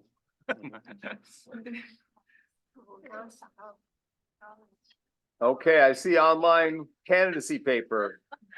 Right, candidacy paper, I see that, I see, that's coming from Karen. From Ed, dissertation literature review, from Katie, dissertation. From she says dissertation. Kyungjae, you get something other than a dissertation you're gonna work on. What? Dissertation, especially literature review. Literature review, so it is your dissertation. Anyone that has something other than a dissertation written down? Yeah, Matt, Need to work on writing up a design case for AI goes rural. hey, and that's gonna be read by or seen by what journal or what? I don't know yet. Looking towards probably one of the, what is it, ICER? What is that one? I know the abbreviation. Yeah. So it's not just for the project internally, you're gonna try and get it external, okay. Anyone working on internal, something they're not gonna publish to the external world, it just, it's a written thing, but yeah, Shishi, yeah, what's that? Not write too much, not think too much. In terms of like, I think when I write things, like, so firstly, I think there is a pattern, so I want to break it down, continuously, so. Writing commitment I have, and secondly, is I always wrote too many words. I think it's really wordy, and Dr. Funk know we always have to cut words for publication. So I want to write. Figure out how to write succinctly, that's the goal for this year, how to write a little more succinctly. Anyone else? Anyone else online want to share other than dissertation?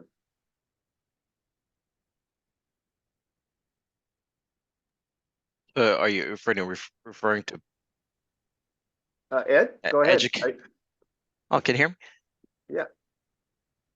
Yeah, I mean, outside of that, I was kind of working on my, like, I guess a sci-fi book, but using attributes of actual research, scientific research. Great. Using AI to do it, most of it though. I've had two former students who are sci-fi writers. Oh, one deceased a year ago, but the other one's still around, sci-fi writers. It's kind of interesting that, people in this field or people do other things other than academic writing. Karen? I was thinking of doing a proposal or work for a workshop Yeah, at one of the conferences. So I'm thinking of ERA right now, but then also BCCE, which is a chemistry education conference. were you become the president or something recently, or I became the chair, yeah, the chair, co-chair, yeah, co-chair? Yeah, we talked about this. That's a great opportunity for you.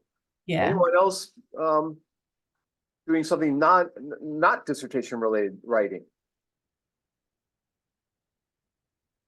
I have several proposals. She's got proposals. Lena's got proposals. Show the design showcase proposal and research proposal, but I'm thinking about to develop those proposal into kind of journal articles. Okay, so Lena's going to present next Thursday at 6 o'clock in the radio and TV building, room number 252 or something like that. All in Chinese, but I plan to attend even though I won't understand anything she says. Wordings. She's gonna, yeah, so so she's gonna present also at the IST conference next week. And also the Women in Technology Conference next week. She's got 3 crazy weeks. She got 2 days where she's presenting 3 different times. I didn't sleep for 3 nights. That's why you got the tea. Who else is presenting at the IST conference next week? I think Matt, your group's presenting, no? Changji, I saw you're on there next week and the IST conference, your name's on there. Really? But I'm afraid I cannot attend the conference because I will have my second child. Baby. Around that time of period, so I need to stay alert. How old's the first baby? She's 2.5, Oh. and the second one will be also a daughter. Oh, So I will be a 2-daughter daddy. So wow, okay, so big event. Yeah. one more time. So for Lena presenting 3 times next week, we give her some encouragement and some, maybe I should have gave her decaf tea. I should have given her caffeinated tea, So, and Ed, are you presenting at IST conference next week? I am not. But you're Oh, coming. I'm Yeah. coming, yeah, but because I'm still working, so that's plenty of writing and activities to keep myself busy all throughout the day and night. So Maina, who's supposed to be our guest today, will be on a panel next week at, I think it's a 2:30 panel. Well, Maina and Hamid and Rob Elliott, and one other former student will be presenting, recent graduates will be presenting. So yeah, that'll be fun next week. So now we go to the next part, which I was, planning to start with here. And that is, early career advice. And so his life ended. There it is. I did it. It took me 2 years to write this biography. It's a good thing I'm finished because I've forgotten who I was writing about. Okay, some insights, and this is Maina's notes. I'm going to just quickly summarize some of the things Maina would have said today about, this is things that she focuses in on as an early career scholar. She's going up for tenure early. Right now, she's in the midst of tenure process 1 year early at Wayne State University in Detroit. She lives in Ann Arbor, Michigan. She's gotten 50 journal articles published in an award-winning book in 5 years. So she's been about the most productive. But she's also gotten sick a couple of times because she's worked really too hard sometimes. But a bit about her time investments, writing habits, and so forth. She's one who has set time, so she doesn't work beyond a certain time at night anymore, and she doesn't, maybe work on certain days on the weekend. She allocates time differently now than when she started. She was working late at night. Now she's cutting off at 5 or 6 or 7 at night and not going beyond that. She's also one that uses a lot of starter text because she's got a lot of things published, but also a lot of things rejected that she can use for next time. And she's constantly building connections with her network up. And she become more aware of the journals that are out there and so forth. That's Maina there. So, she tries to form a plan of action of what she's going to work on for grants, what publications are coming up, what's possibilities for people to work with. And she's been able to work with people in the STEM field at Wayne State who are in engineering and in computer science. So she's been able to work cross boundaries because she was hired in a cluster hire at Wayne State where they hired people who would work interdisciplinarily. So she was and she was the one education person. And that's why partly why she's gotten so many publications, because as part of that hire, she was expected to work with people from computer science, from learning analytics, from engineering, from chemistry, from other fields, and looking at the educational standpoint, robotics, for instance, and different articles in learning analytics for teacher education, getting teacher ed connected with the computer science learning analytic people and vice versa. So yeah, that's been a big advantage for her. So she sets up goals and writing goals and who she's going to work with, and has a strategic plan that she's designed and marks it up in, in a planner that she's designed. And so she's constantly reviewing her plans and her writing goals and reflecting on whether she's met them maybe every 6 months or every 12 months and revamping them. These are the 10 first journals that she published in. Now, the top is the easier ones, at the bottom are the harder ones. The bottom 5 are all SSCI journals. The top 4 are not, although number 5, online learning journals, try and become SSCI. It should be SSCI. They just haven't gotten it final approval yet. But some of the easier journals out there, if you get stuck publishing somewhere, Contemporary Ed Tech and Turkish Journal of Online Distance Learning, I have found to be 2 of the easier journals to publish in. If you've just got torn your hair out and you're almost giving up on the article, well, at the last, you can go to one of those 2 journals, but one of those will only allow you to publish in it once a year. So you can't like dump all your stuff in it, right? But in both cases, I think they're open access. So there's a real advantage actually to those journals. So number 2, 4, 5 are open access journals among those journals that are listed there.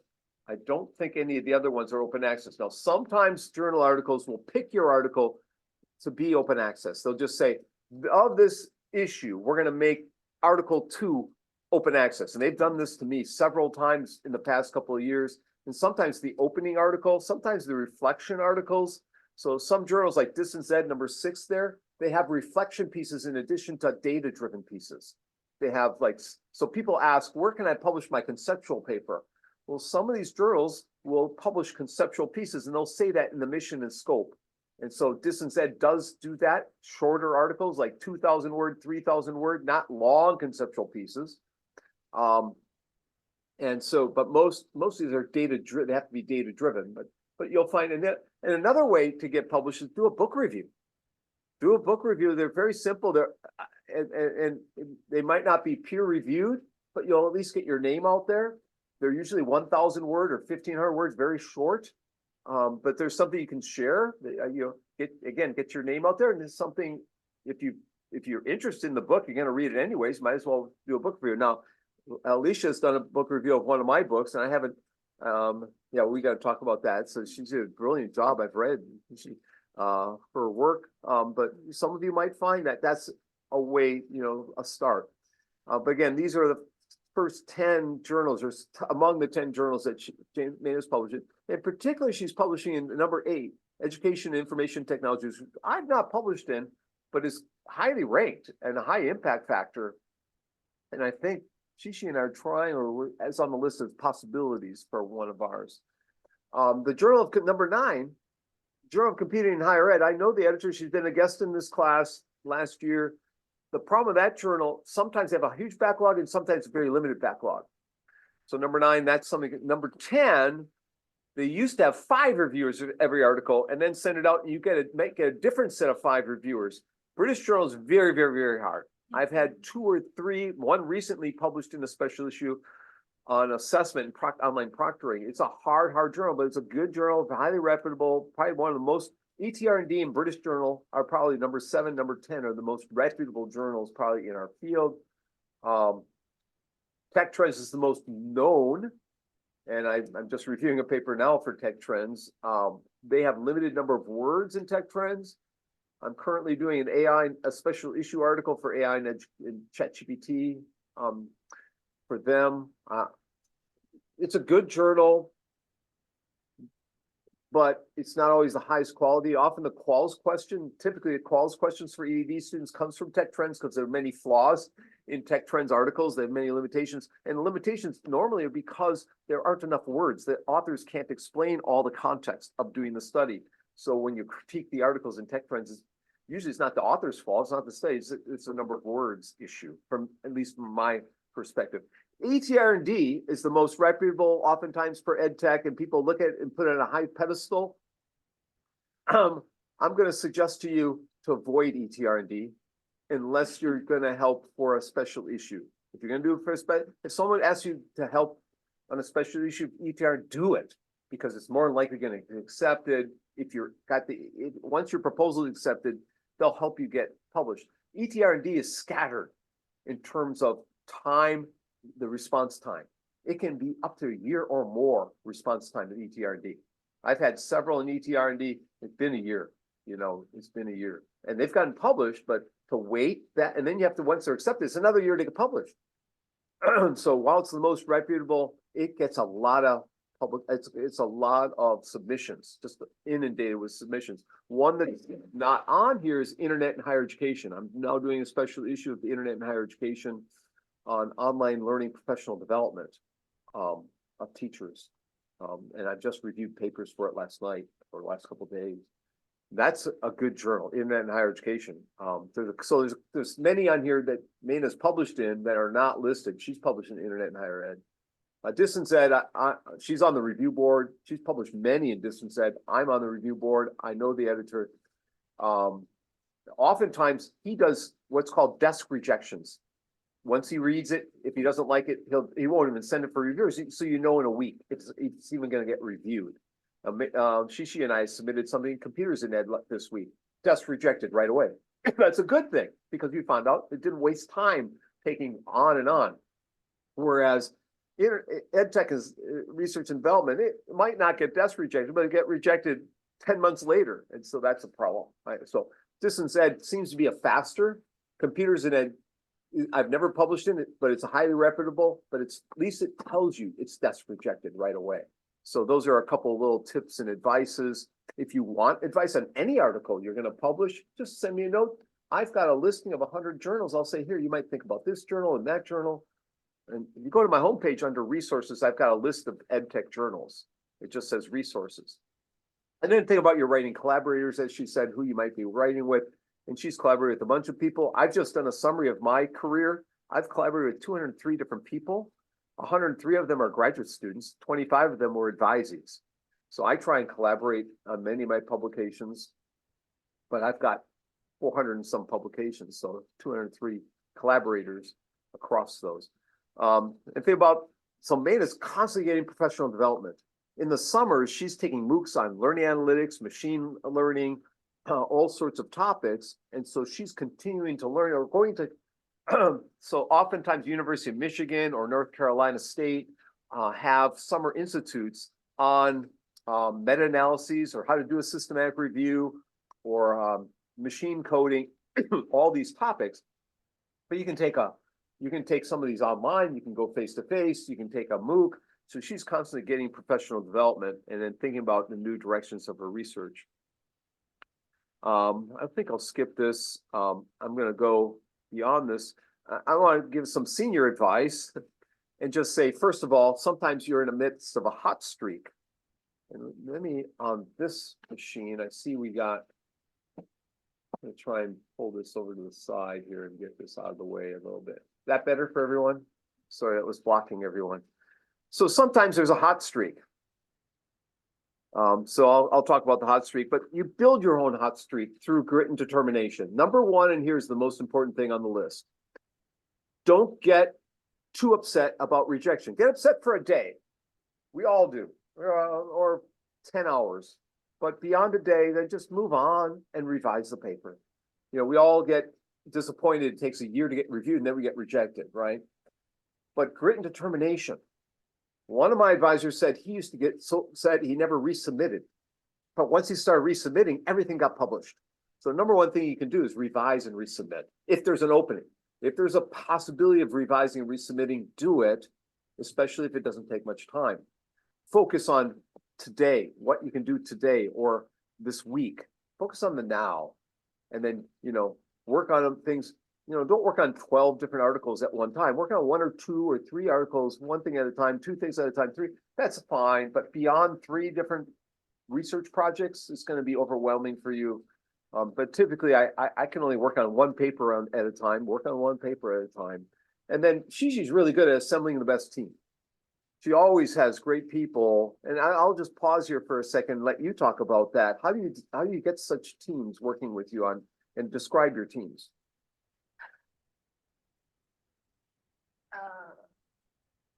I think firstly, because I usually invite people who I'm very familiar with, so I know their working style and schedule like, so,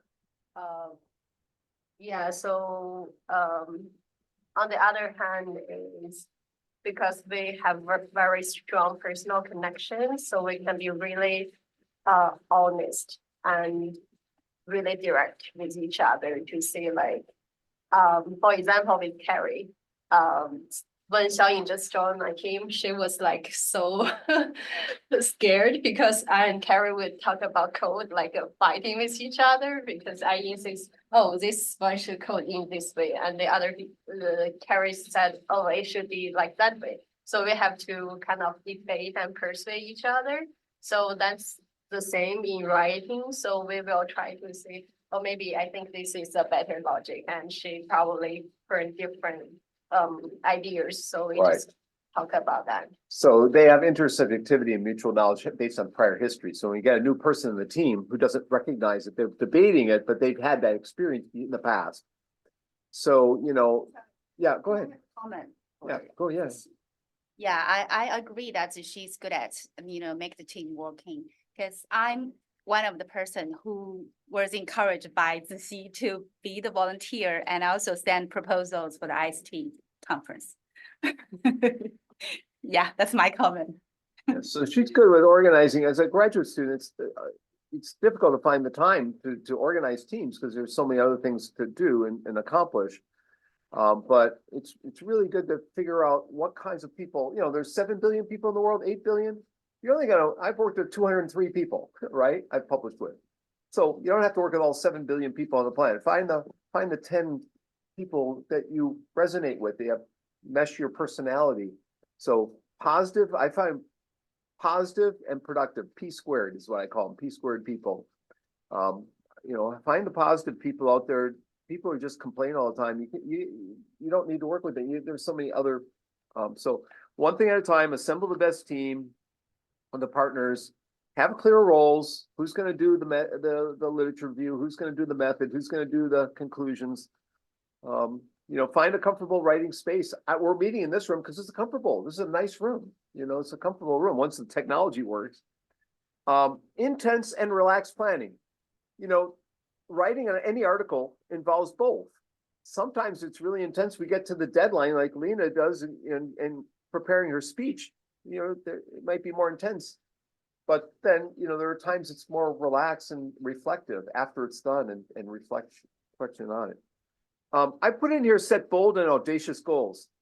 Someone wrote a book once said, be bold and be bold. I think that Timothy Ferriss is the guy. He wrote a book called Be Bold. And I found when I wrote a book and I was able to contact people to write book endorsements that I never thought was, I contacted Bill Clinton, President Clinton, to write a book endorsement. I sent him a copy of the book. He read the book and he sent it back, a letter from the Clinton Foundation. I threw it in the garbage because I thought it was asking for more money, and I pulled it out of garbage. It was thinking, so be bold. I contacted Michael Dell from Dell Computer. I tried contacting Steve Jobs before he died. I mean, be bold. So, they can only say no. If you're, ask them a question. So, there's been times where I've sent an email to a famous psychologist or whatever who's done research in an area of intelligence testing or whatever, and I never would have thought. But sometimes you have to set bold goals for yourself.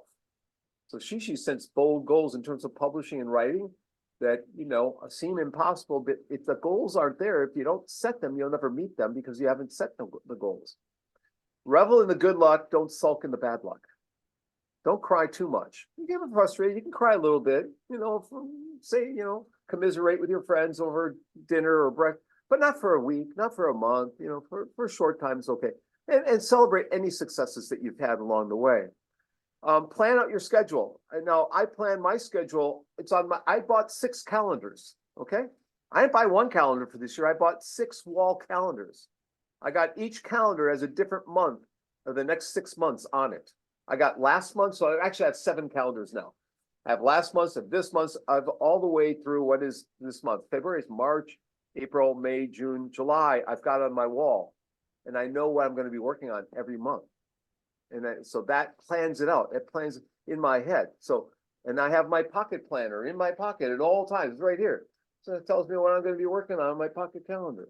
I always have some kind of, and I have notes in my pocket I carry around. When I get an idea, I put it on my notes. In this pocket right here, I had ideas. The dean said something today, so I got these notes. Okay, so always writing down something of noteworthy. Now, Sung Hee gave me something here. Sung Hee, when she came, she gave me a notebook. And so I carry this around with me everywhere. I'm writing notes down. So thank you, Sung Hee.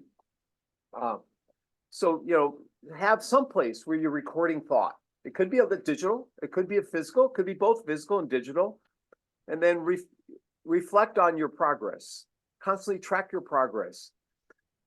Discuss your progress with other people, saying, I haven't really, I got a couple things. I got chapter 1 written for my dissertation, or I got part of chapter 5 written. Discuss it with others. Be willing to say yes, but be very willing to say no. It's more important to say no and find ways to say no. So I've created a list of 20 ways to say no to things. When you become a professor, you'll be asked to do all sorts of stuff that you never, some of you are not going the academic route, not going to be professors. But in any job, I've created 10 honest ways to say no and 10 dishonest ways to say no. I try not to use the dishonest ways, but for instance, I'm going to spend time with my grandmother who's been sick for a while all summer, and I can't work on anything else this summer. I try not to use that excuse, but it's there in my list, 10 extra excuses. Okay. But try and use the honest ones. So be willing to say no, but those are just, by having them written down, you at least feel more comfortable in saying no, and then recheck your list, recheck your goals. Goals don't have to be static. Goals can be dynamic and changeable. What's important to you this year is going to be much different 5 years from now, right? So you're constantly changing your list. So sometimes streaks are coded with sometimes. Hot streaks are coded with sometimes. Okay? Because sometimes it takes a while to publish. But look at this. This article got published in IRR-ODL, International Review of Research on Open and Distributed Learning. It's a SSCI journal. It's open access journal. It puts our pictures, it doesn't anymore, but it put our pictures in there in the bios of everybody on the article. That's wonderful. These are my 4 graduate students, got their pictures in the journal with their bios. Oh, that's a big, big thing. Now, this one took a long time. One of my co-authors ended up moving to another city, and she got married and she had all these other things to do, and she was delayed and delayed. We had a year, maybe 2 years. Finally, Maynard took it over and revamped the paper and we got it out there and published it. Sometimes you have to change the authorship order, but sometimes it takes a while to publish, and it ends up being brilliant. This is because I can share it with anyone. It's open access. It's highly reputable because it's a top tier journal in the field, and it's got our pictures. So it's almost like a business card. The front page is like having a business card, right? And so I thought that's cool. Sometimes it's quicker than expected. This article, Self-Directed Learning and MOOCs Exploring the Relationships Among Motivation, Self-Monitoring, and Self-Management, got quicker published than what we expected in ETR&D. Partly, it got more quickly published because it became part of one of them we had 2. One of them became part of a special issue. This one just hit the right reviewers, and they got reviewed fast. We just didn't expect it to happen. So I complained about ETRD. This one happened fast. Sometimes it's both fast and slow. Now this one here, I'll explain what fast and slow means. This one was published online first, real quickly. But the problem is the Journal of Computing in Higher Ed, as I said, has a backlog of a year, and many journals like Interactive Learning Environments, backlog of 3 years. Open Education backlog of 3 years. So I have an article published 2 years ago in Interactive Learning Environments. A lot of people like it, especially Taiwanese people. They publish in it all the time. They can get distinguished professor. It's a top tier journal, and so, but there's so many people publishing in there or submitting. It's got a backlog of 3 years. And IU will not count it online first. They won't count it until it's physically in print. So I could have an article published this year in 2024 that gets an award at a conference that doesn't get really published until 2027. And IU won't even recognize it for 3 years. So be careful. Some journals take a long take this fast and slow. It's fast online first. So it's for your purposes, it'd be great. For interviewing for a job, it's online first. It's like a publication, but at IU, they don't count it until it's actually got numbers, it's got page numbers, it's got volume numbers. Sometimes you have to try SSCI. So Distance Ed, as I said, is an SSCI journal. Here we've got an article exploring presence in online learning, 3 forms of computer-mediated discourse with Susan Herring from Library Science and myself and me. It's a unique article. It's SSCI. It's gotten tons of hits for whatever reason, hundreds in a couple of years. Sometimes you go for the best exposure. So again, here we've got all the people listed in here. It's good exposure. It's just good exposure. Sometimes they prefer quantitative. So British Journal tends to prefer quantitative over qualitative research. Not always, but typically they prefer quantitative structural equation modeling, cluster analysis, regression analysis, all this stuff. Sometimes they prefer qualitative data. Well, naturally, the journal, the qualitative report, is going to prefer qualitative data, which we publish our research on job postings in Twitter that Merve and I had a couple of years ago. Sometimes you have to be patient. So this journal, Asia Pacific Education Review, is SSCI. Nissa Sari just graduated in July. She's from Indonesia. She collected MOOC data in Indonesia and Malaysia. And we were patient and waited, but then, all of a sudden they picked up. I may have contacted the editors about it, but maybe not. They're publishing and quickly. It got hits a lot. This one's gotten a lot of citations. So we were patient. We were real patient about the article. Sometimes you have to go to Canada. So Canadian Journal of Learning Technology is a good journal, and they publish it. So it's, okay, yeah, no problem, Katie. No problem. Thanks for letting me know, Katie. I'll click out of there, yeah. So Canadian Journal is an open access journal. But I will say that this journal does takes a long time to review. Online Learning Journal is open access and highly reputable. Someday it will be open at SSCI journal. Sometimes there's a secret entrance. What I mean by secret entrance is every December, Online Learning Journal has a special issue of AERA papers. And they announce it after AERA, usually in May. If you've got an AERA paper in the ed tech field, if you submit to them, usually in July or June, a proposal, they will review it by August. And you'll have second reviews by October. It'll be published by December. So you could present it AERA in April and have a publication by December. Okay. I've gotten it in fact, this year, December, we had one published in this journal. Was that with you, Shishi? Or was that with someone else? No, so that was Merve. Merve and I published an online learning special issue, Online Learning Journal. So just something to be aware of. If you're a member of AERA and the SIG is called Online Teaching and Learning, if you join that SIG, you'll get the announcement. So if you want a recommendation, one SIG to join, special interest group, is Online Teaching and Learning, SIG.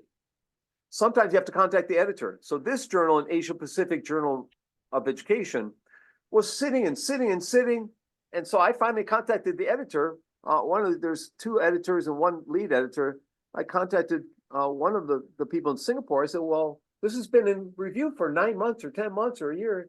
And all of a sudden, or actually, not only was that, it was it was in press for a long time. And I said, when's it going to be published? And all of a sudden it was in press, so they picked it and it got out there. So contacting the editor is okay. Don't be shy. It's okay if you're nice to the editors. Sometimes they can speed up the process and so forth. Sometimes you have to send to the easier journal, like this one, Contemporary Ed Tech. We were having problems. This case study of design practices in the judgments of novice instructional designers in a course in IST for public health students, right?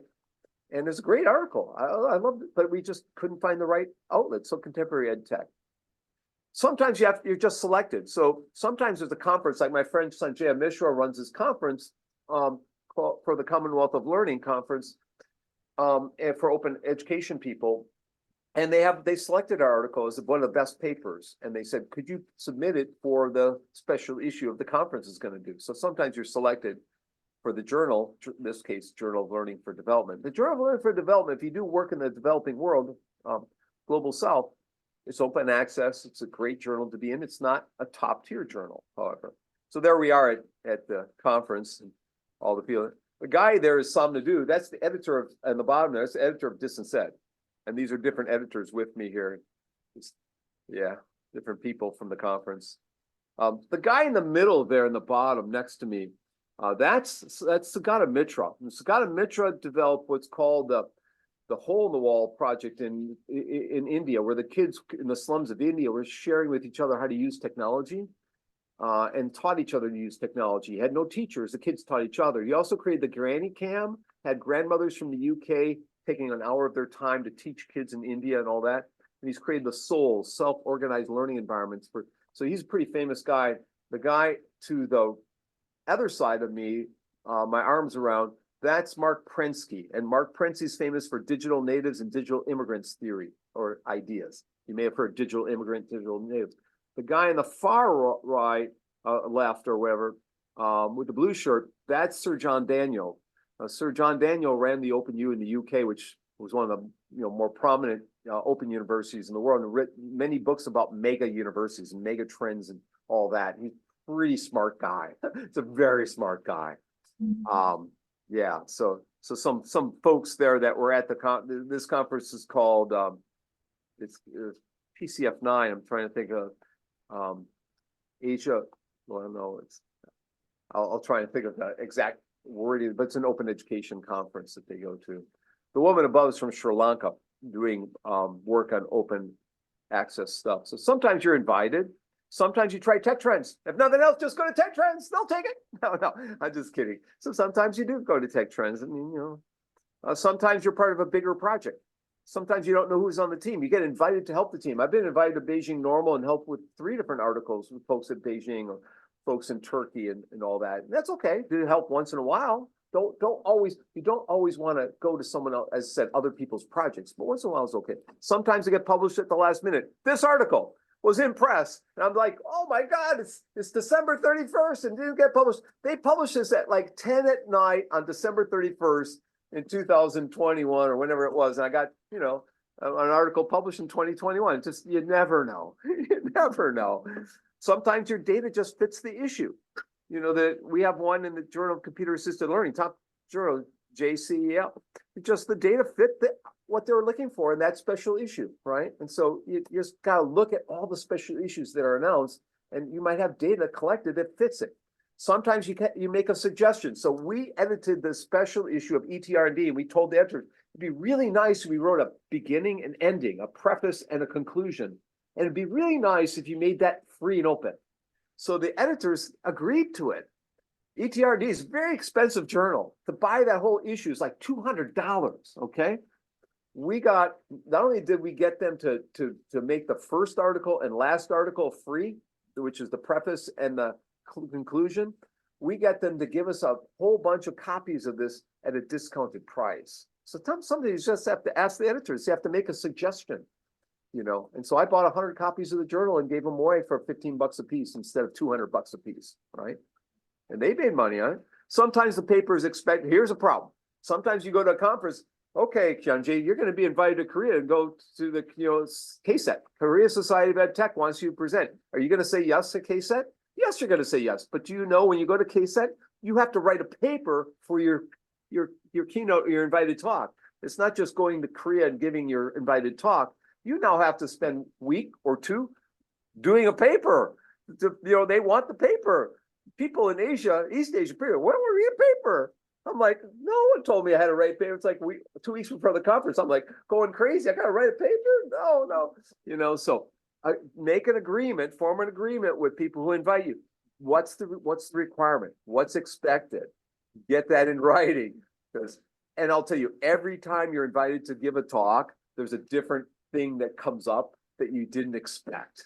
But get as many things clarified as you can. Because they're inviting you, are they going to fly you to Korea, or do you have to come up with your own plane travel? Are they going to pay for your meals? What's included? All that. So sometimes it sounds nice.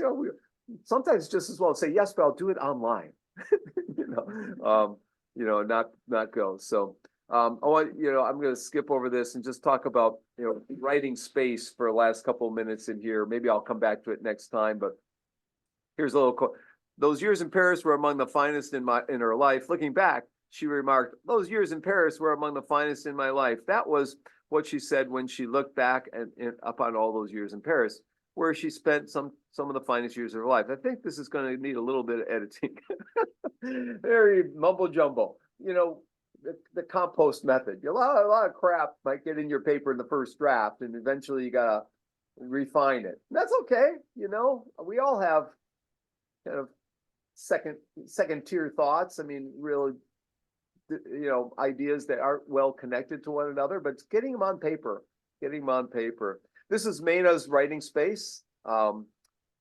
And she talks about her writing tools. She likes Google Drive and OneDrive and Mendeley. And she sets plans for herself, her to-do list, what she's going to do today, a weekly plan, a 2-month plan, a 1-year plan, a 5-year plan. That's my office before I cleaned it up. And looking through that window is a woods in the back forest behind it, behind there. And so, yeah, so you see the bottle of beer there sitting next to me, so that's a hydraulic desk that goes up and down. And so it's expensive kind of desk. So I have a bad back. It's not always bad, but every other time. So I have to stand for at least a couple hours, and I sit for a couple hours, stand, blah, blah, blah. So I have all these articles to reference later, read later. So there's my I have a stand-up power hydraulics, and I can look out into the forest and so forth. But there's the keys. You see the keys? I went through one keyboard every couple months, but you don't have to buy a new keyboard for $50-$60. You can buy just the keys themselves, the little stickers on top of them. They sell those. You can just place new number, the S key, the X key, the A key. Those always go on me because I've got 20 publications in last year. So it's just a lot of things written. So now here, look at my new office, how clean it is in comparison, right? So you can see things. Now it doesn't quite look like that today. I will say it looks a little bit more messy with all the projects, but little mementos from places I visited on the walls and whatnot.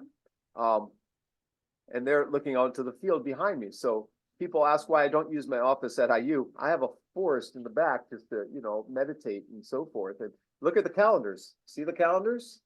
1, 2, 3, 4. That's 5 of them, 6 of them. But now I have more where the clock is. I have more calendars where the clock is now. So yeah, I have everything set up for what I'm going to be working on, when I'm going to be working on. All the pictures are people, just all my former students on the walls and whatnot to think back on who my former students are in different classes that I've had. That's outside my office to my pool table. I'll see on the pool table are my papers. Are all the papers that I'm thinking about and reflecting on. Now on my couch, I've got books that I'm reading. So I have different things laid out. And my bookshelf, one of my bookshelves for different books. And outside of my I have I can situate myself looking over the pond and just read dissertations there or books or whatever. So that's my writing space. So I save time in my planner for writing. I focus on what I want to do and I say no to things that don't fit my writing plans.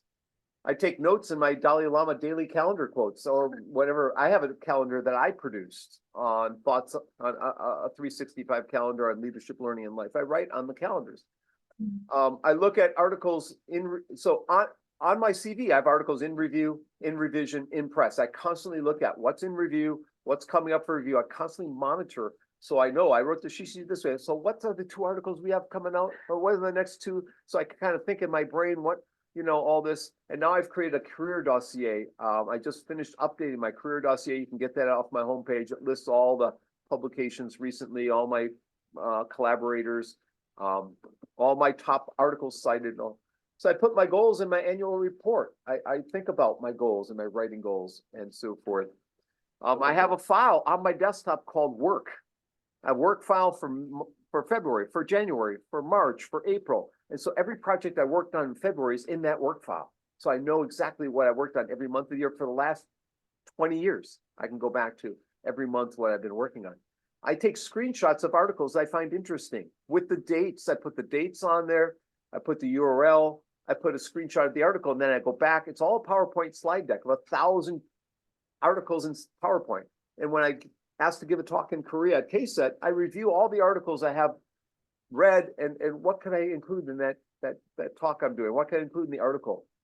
I also have a folder called articles to read that I might have articles to read on the future of ed, articles to read on AI, articles to read on learning analytics, and I have that sorted out so I can look at by topic what articles are important.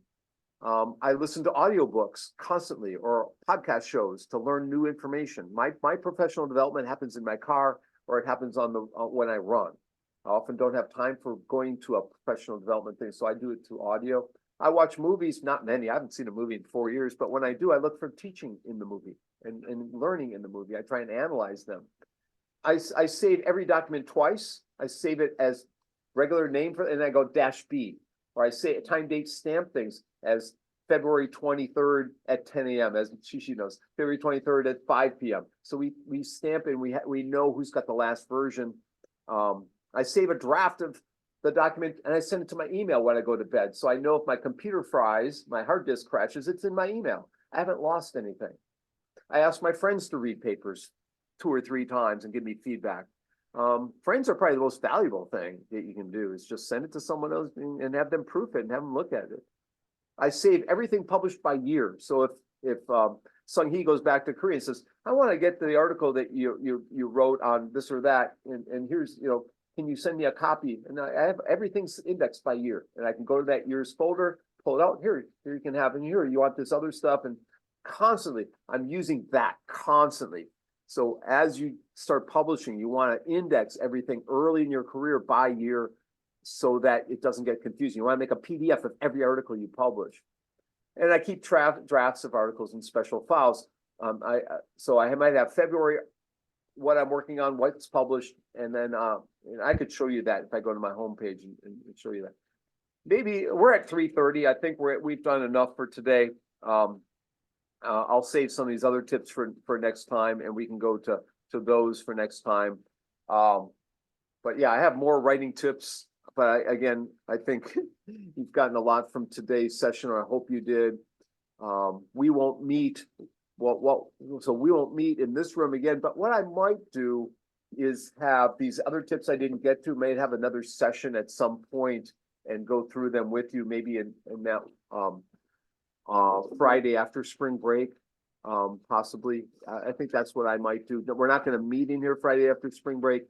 I would like to that Friday, but I don't think I'm going to be capable of it. So I'm going to maybe make that week a virtual week, a Friday, and then we have the following Friday we'll meet in here. So we'll only have things on Fridays from now on, other than next week, which we're meeting me face to face on Tuesday, and on Wednesday we have Adam Mills. So other than that, most everything will be at this afternoon slot on Fridays. With apologies to the people who are remotely coming in here who seem to come like later is better, it seems, for some of you. The problem is this room is only available from 1 to 3 some weeks and from 1 to 3:30 other weeks. There might be someone trying to come in here. In fact, now I don't see anyone, but any comments or suggestions or ideas? If not, I want to thank you all for staying, and I hope it was useful and valuable for all of you in thinking about your writing projects. And I look forward to meeting some of you for lunch and meeting you all face to face and hearing about your dissertation projects next week, it's going to be enlightening for me. I look forward to reading task 2 from all of you tonight and tomorrow and giving you all feedback. So I think that with that, I'll also update the syllabus and fix the typos that Ed caught. Thank you, Ed. And fix the typo that I just caught. There are a few typos in there, and the rescheduling all, the different people. So ending week 7 or whatever week this is, 8, 7 or 8, 7, week 7, R795, spring of 2024. Thank you very much.